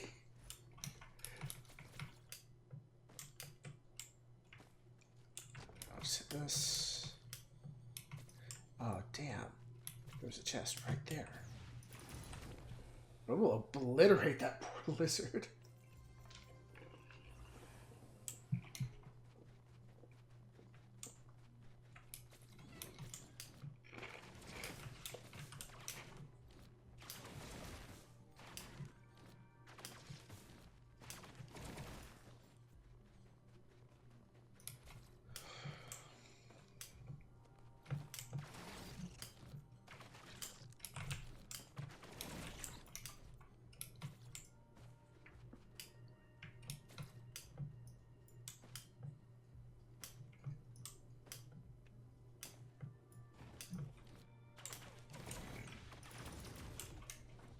Jesus. With two bands at this point. Or two frost bands, I should say. My ballista really is just delete anything I point my mouse at.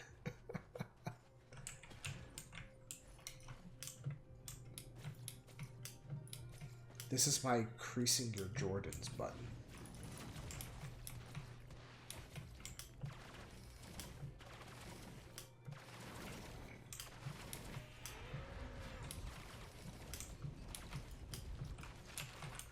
It's like that joke for, we're getting shot at from the east. Roger, we're moving east. That's what that feels like. Just, oh, I don't like seeing that on my screen. Let's get rid of it. Very similar vibe to me.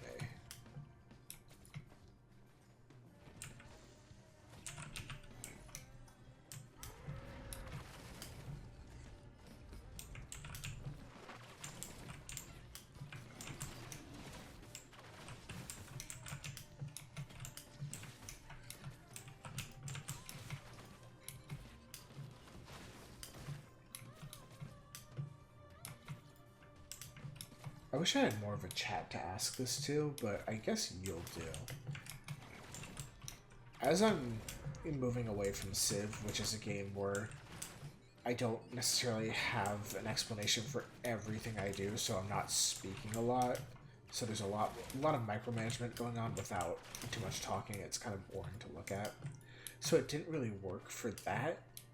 But for a game like this, where there's just action at pretty much all times, and Stardew, which I'm going to be in such conversation with throughout a playthrough, that there will pretty much constantly be stuff going on.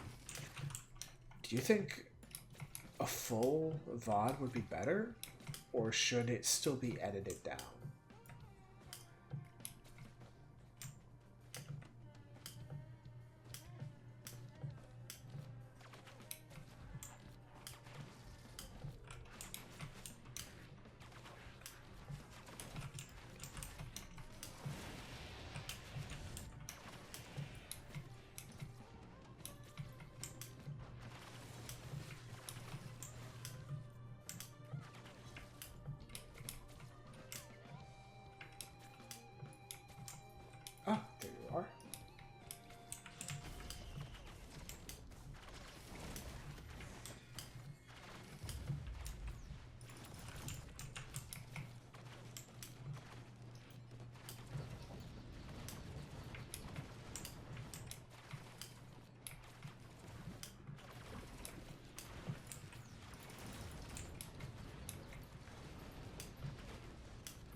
Hooray.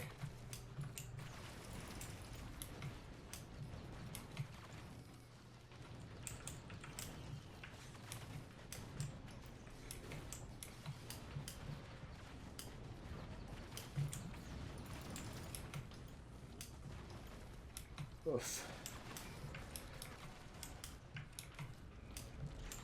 Feels very good to have one less of those on the map.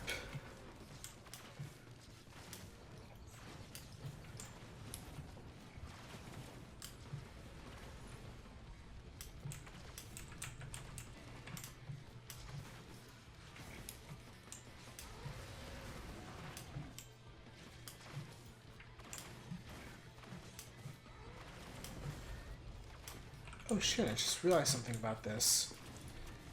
It changes the game's scaling to the multiplayer, but without the multiplayer component. So when you're playing with friends, the teleporter charges faster if all of you are in the zone. I think it charges slower because I'm alone.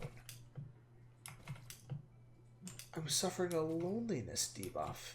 Also, I don't know why I started to go look for chests. I need to get going. I need to get to stage 4. And then I can start looking for chests. Also, I'm going to do something. Because I just realized it would be very good. And this might be not great. I just need to make a text box. That's fair. Yeah, I feel that. I just want to find a text box. Ah, here we go.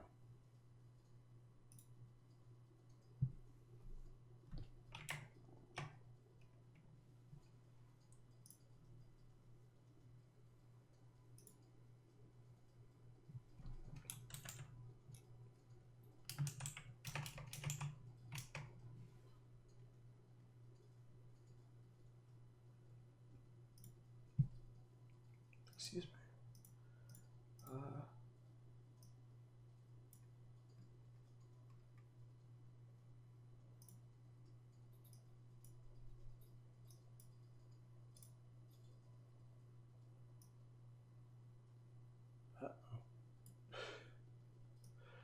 Uh-oh.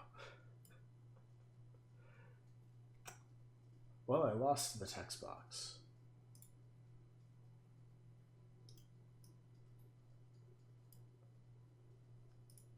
This is not working out. I was going to add a little text box showing the number of run that I'm on.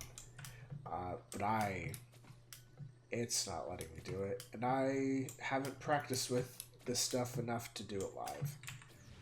So I have made a mistake.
The pink mushrooms? Yeah, they do.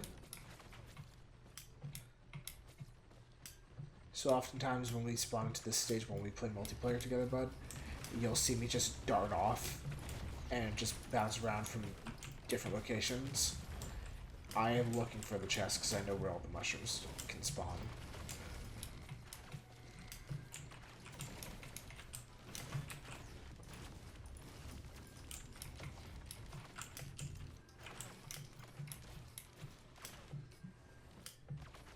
That's a good point.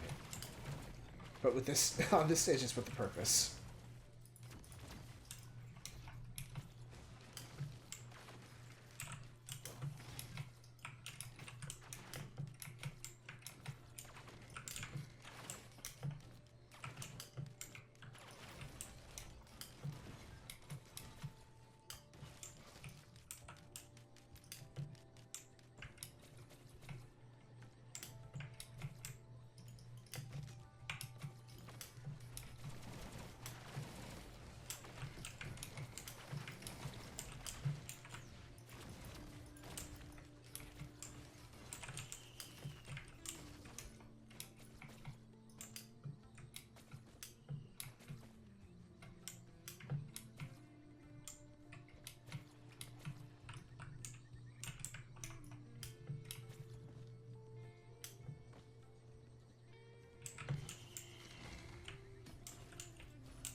I would like snap myself out of being super locked in right now. Oh man. Okay, apparently you shouldn't play games you're good at when you stream. Thank God. Thank God I'm learning this as an early lesson, because otherwise you'll just... I thought it'd be easier because I'd have less to talk about in the game, so I could just like focus on talking to my chat or whatever. Foolishly assuming that I could ever have more than just one of my friends in here. No. No, I'm just being silly. It was more of like a down the road type expectation. Like it made sense to me, right? But no, apparently I have to be struggling to like not be zoned out, just mindlessly pressing buttons because I'm locked in. Like mindlessly, but also intentionally, if that makes sense.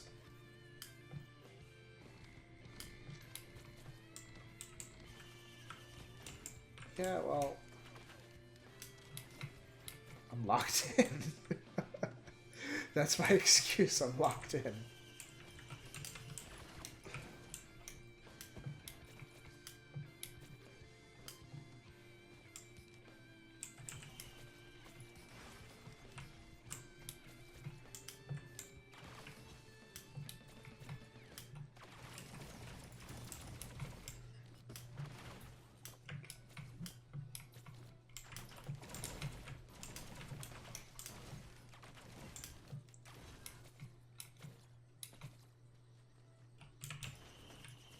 That do.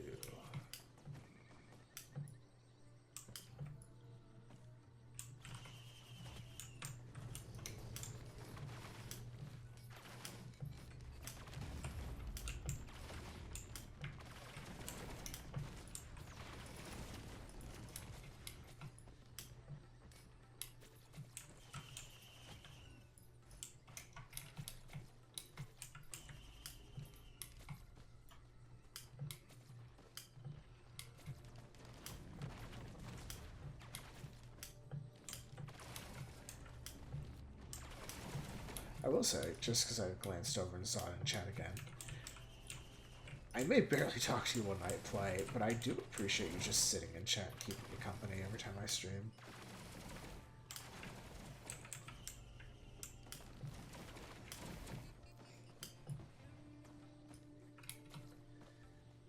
Yeah, I think practicing streaming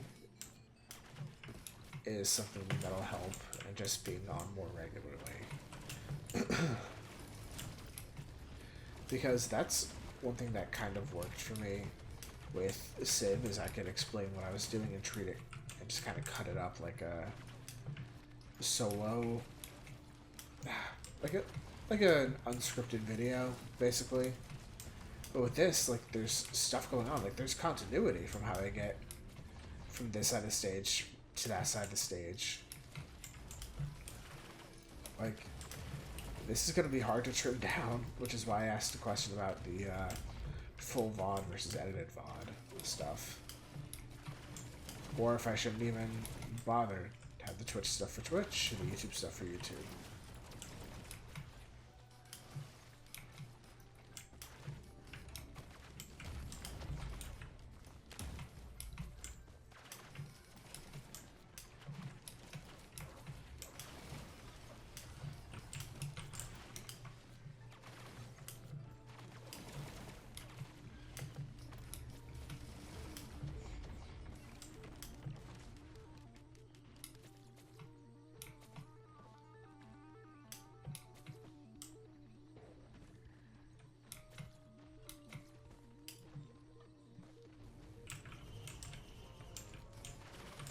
Yeah, that could work. Especially since I'm not at my most articulate right now.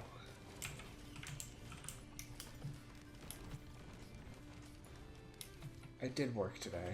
Like, I can't stress enough. I am tired. Yeah, like striking out on a chance shrine. Ah, there it is.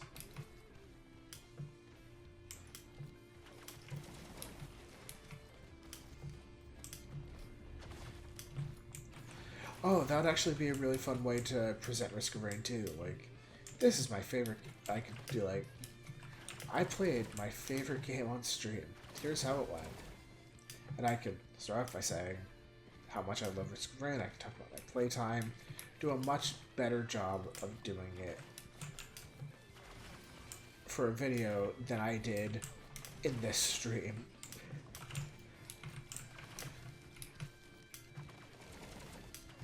That would be tasteful, I think.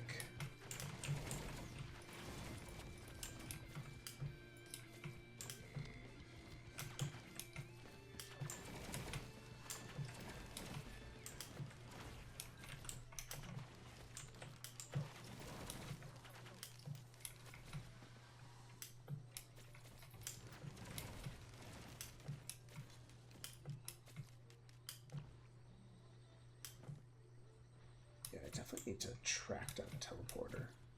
I've definitely seen it, but I definitely forgot where I saw it. Oh, definitely. Especially since I have 3 different runs to take from. The teleporter left? Oh god.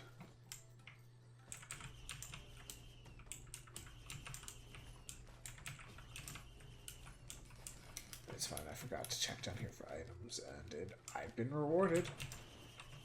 I've been rewarded for remembering.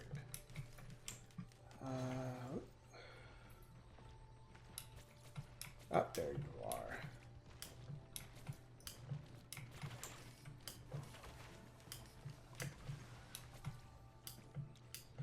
Buddy, I saw the shrine. I've already hit one. I don't know how to tell you this. I'm not doing 2.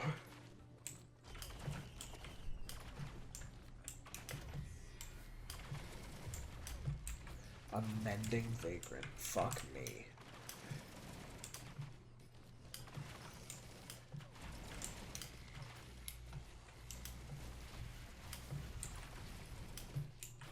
God, they're all just fucking healing each other. This sucks.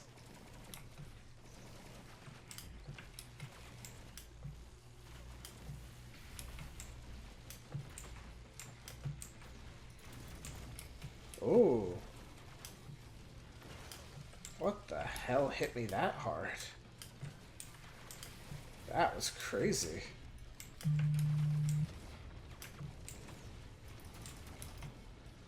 Uh-oh. Uh-oh. Uh-oh. Uh-oh. Uh-oh.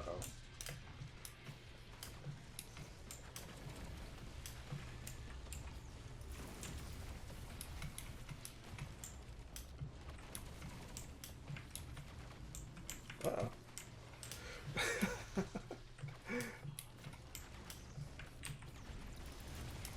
Oh, shit. Oh, shit. Oh, shit. Goodness me.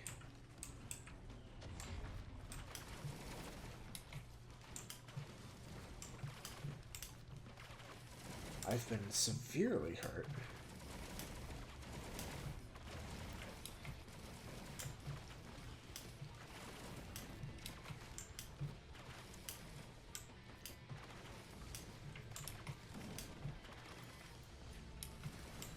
Yeah, I could not care less.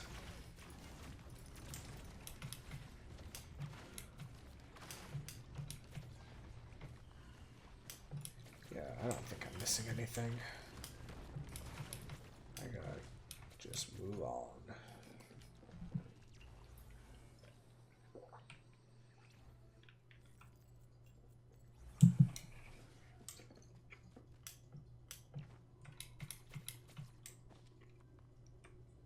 Here's my lockbox.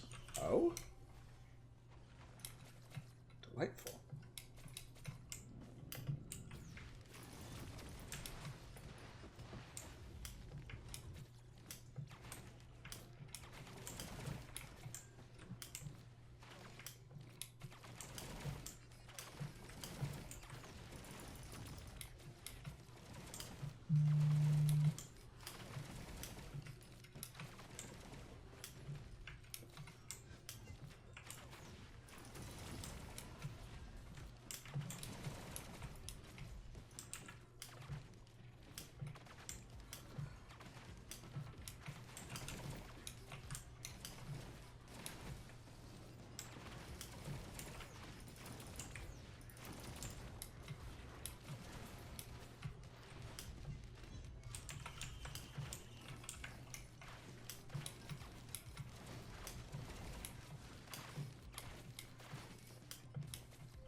Ooh, more crit.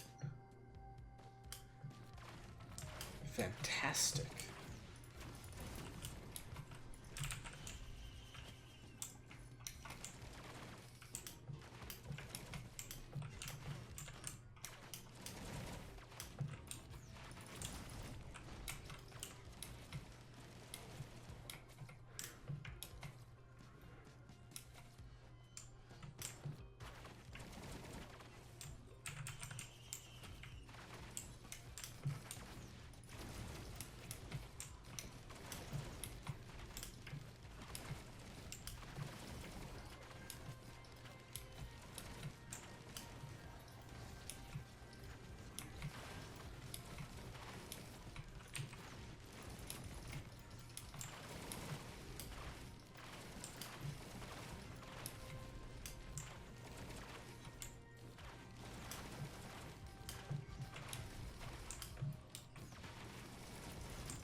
Yeah, the cargo wasn't stabilizing it.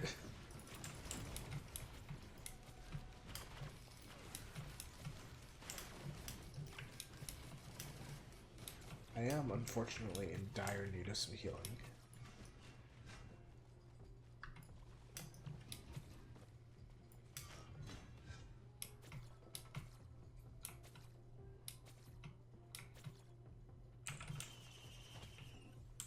Ah, some healing. Absurdly mid right now, but in a little while, could be very good. Because its Void variant is so good. So if I find that, it'll be golden. And if I don't, it'll be bronzish. Okay, with that, Clover is fantastic. That single mutated Clover could destroy armies. Or save them, frankly. Make or break entire planets. It's just a really good item. Oh, like this.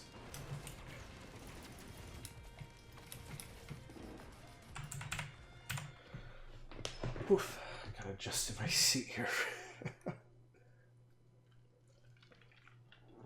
Take a sip of water. The old tailbone was crying out for some relief, so I gotta straighten up and lock in. I was like, please sit up in your chair.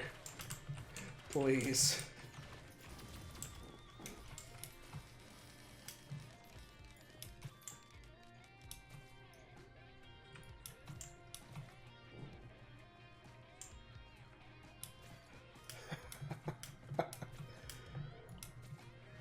Well, clearly there was some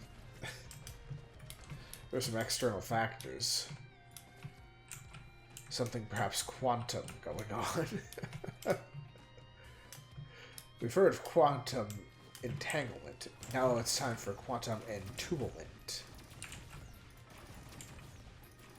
That's where we take something big and put it into a tube.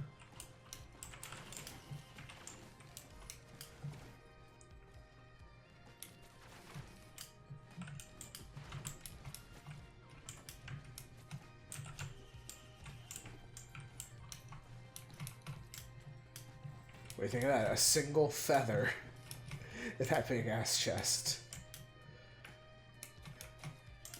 How does that one make you feel?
Oh.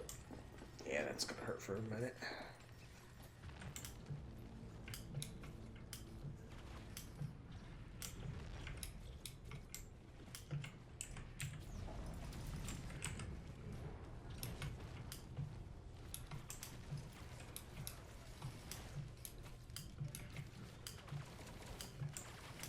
This shit's starting to hurt a little bit. Oof.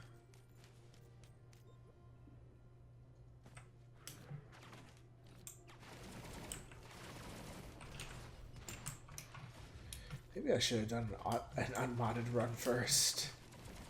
Just like, you know, get me warmed up. Because I started out strong.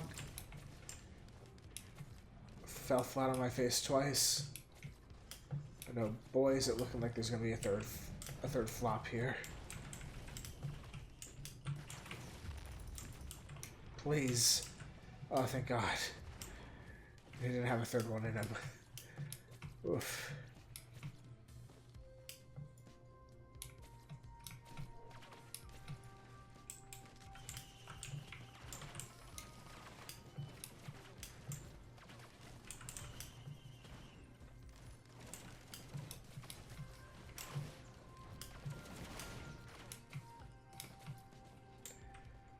No, it didn't hit me at first, but now that I've had a second to think about it, well, I've had more than a second, frankly. Infusion is open is a really is an all-timer line, I think. Because Infusion is open. You're absolutely right. Infusion is open. That shit should not still be contained. That is an open container. If you got pulled over with that in your car, you'd be taken to jail for drinking and driving. Because that violates every open container law. The only place you could have that is New Orleans. Because Infusion just is open. And the chest is not watertight.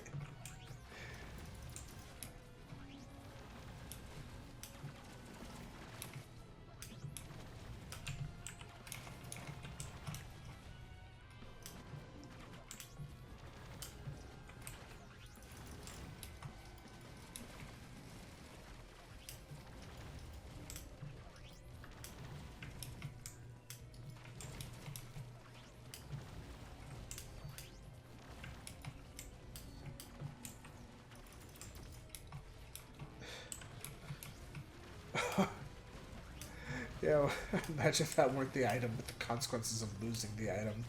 That would be crazy.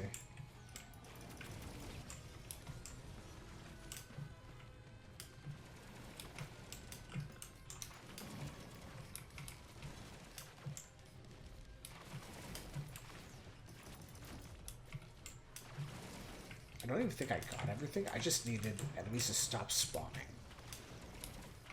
So I could, like, take a minute to, like, look around.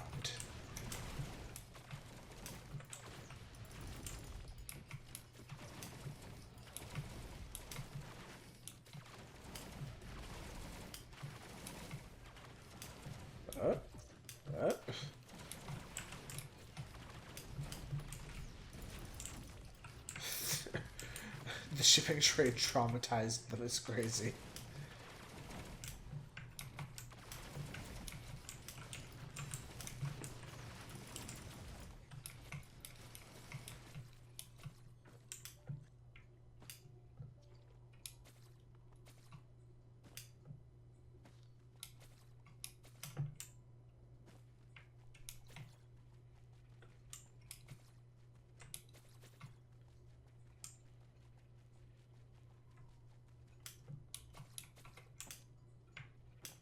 Oh, shit.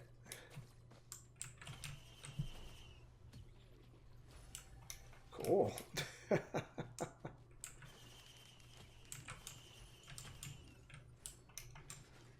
Oh, this is fantastic.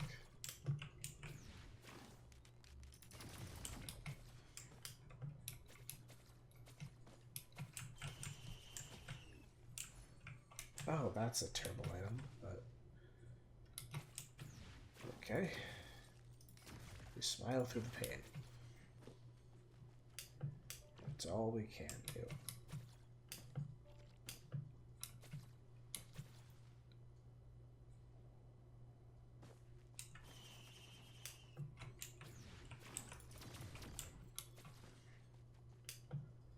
And right back down I go.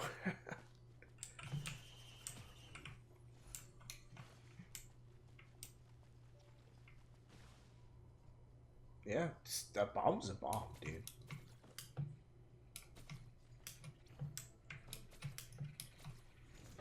Oh shit. Oh shit. There are a lot of these just hanging out here.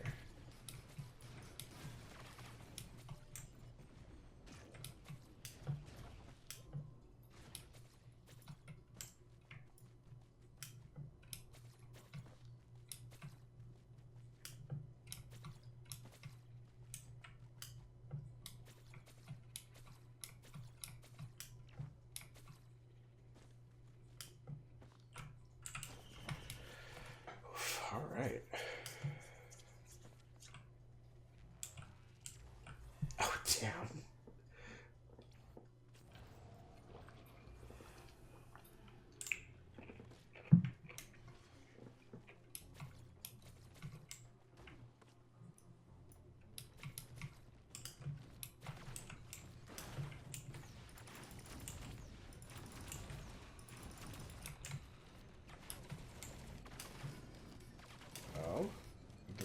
questions is scary.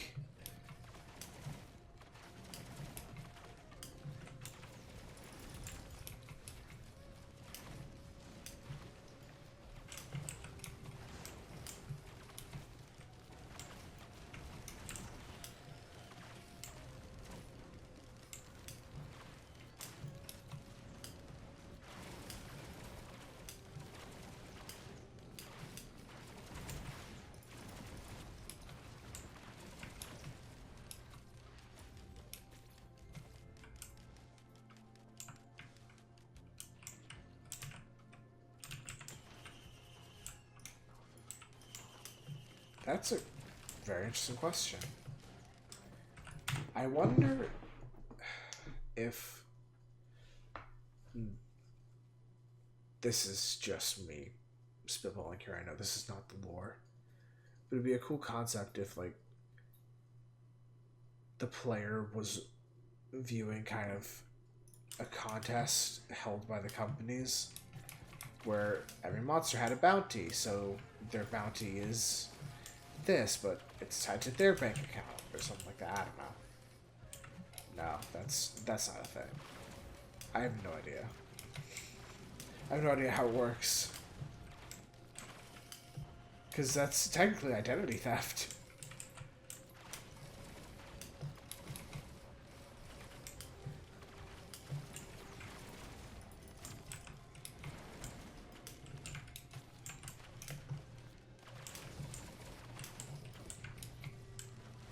Yeah, secret groceries doesn't sound like a standard benefit.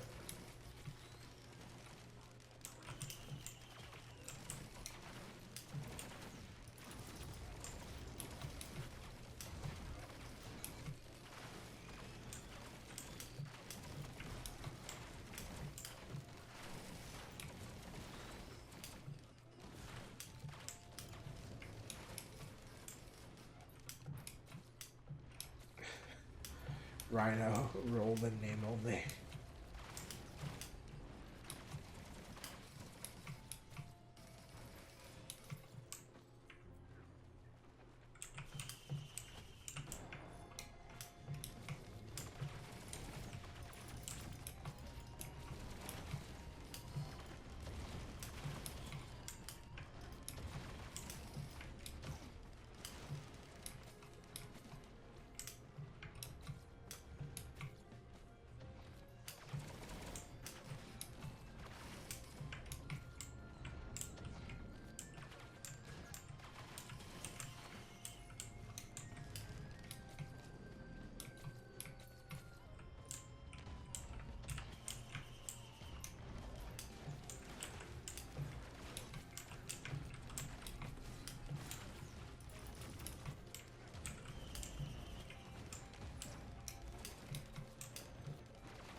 Well, you know, New World banking standards.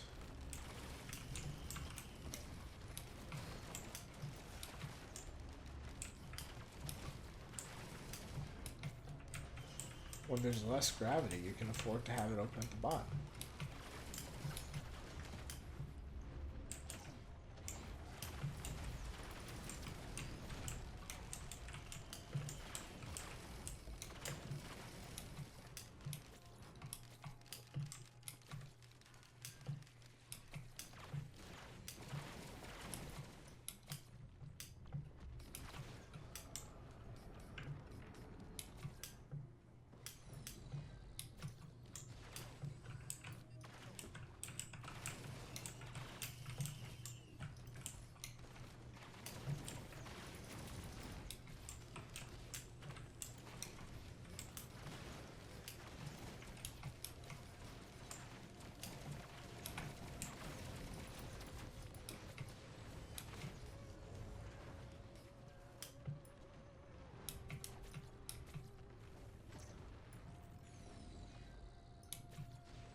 I'm just fighting everybody.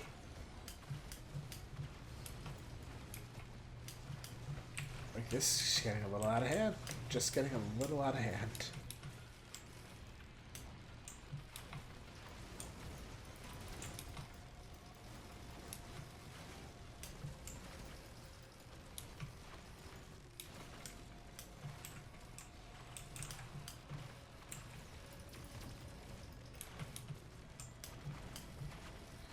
All the time, dog.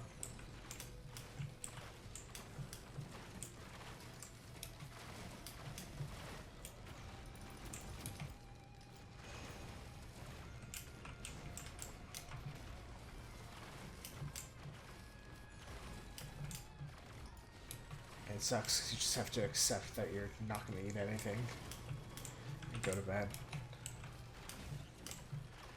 Oh, finally. That wasn't even Mountain Shrine. Yeah, no, I'm ending this run as soon as I can obliterate. I am so sleepy and it is almost 1 o'clock. So, I'm right there with you. I appreciate you keeping me company as always.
Oh,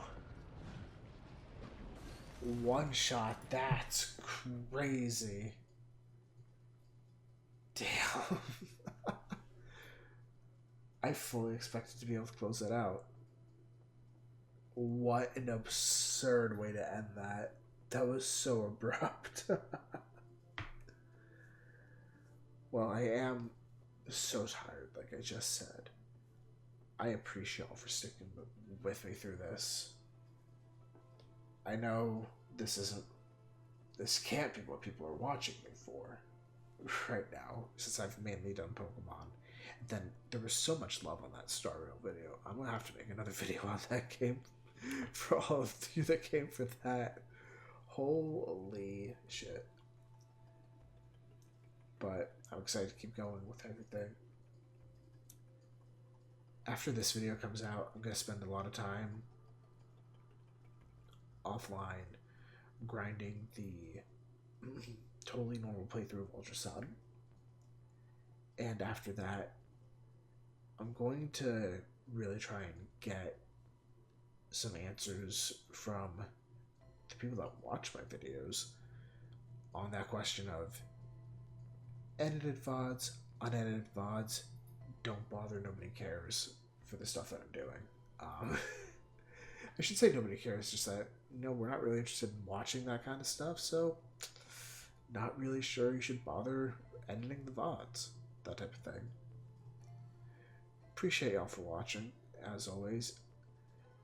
If you're watching this on YouTube, it'd be nice if you could bop on down, leave a comment, subscribe, maybe even like the video.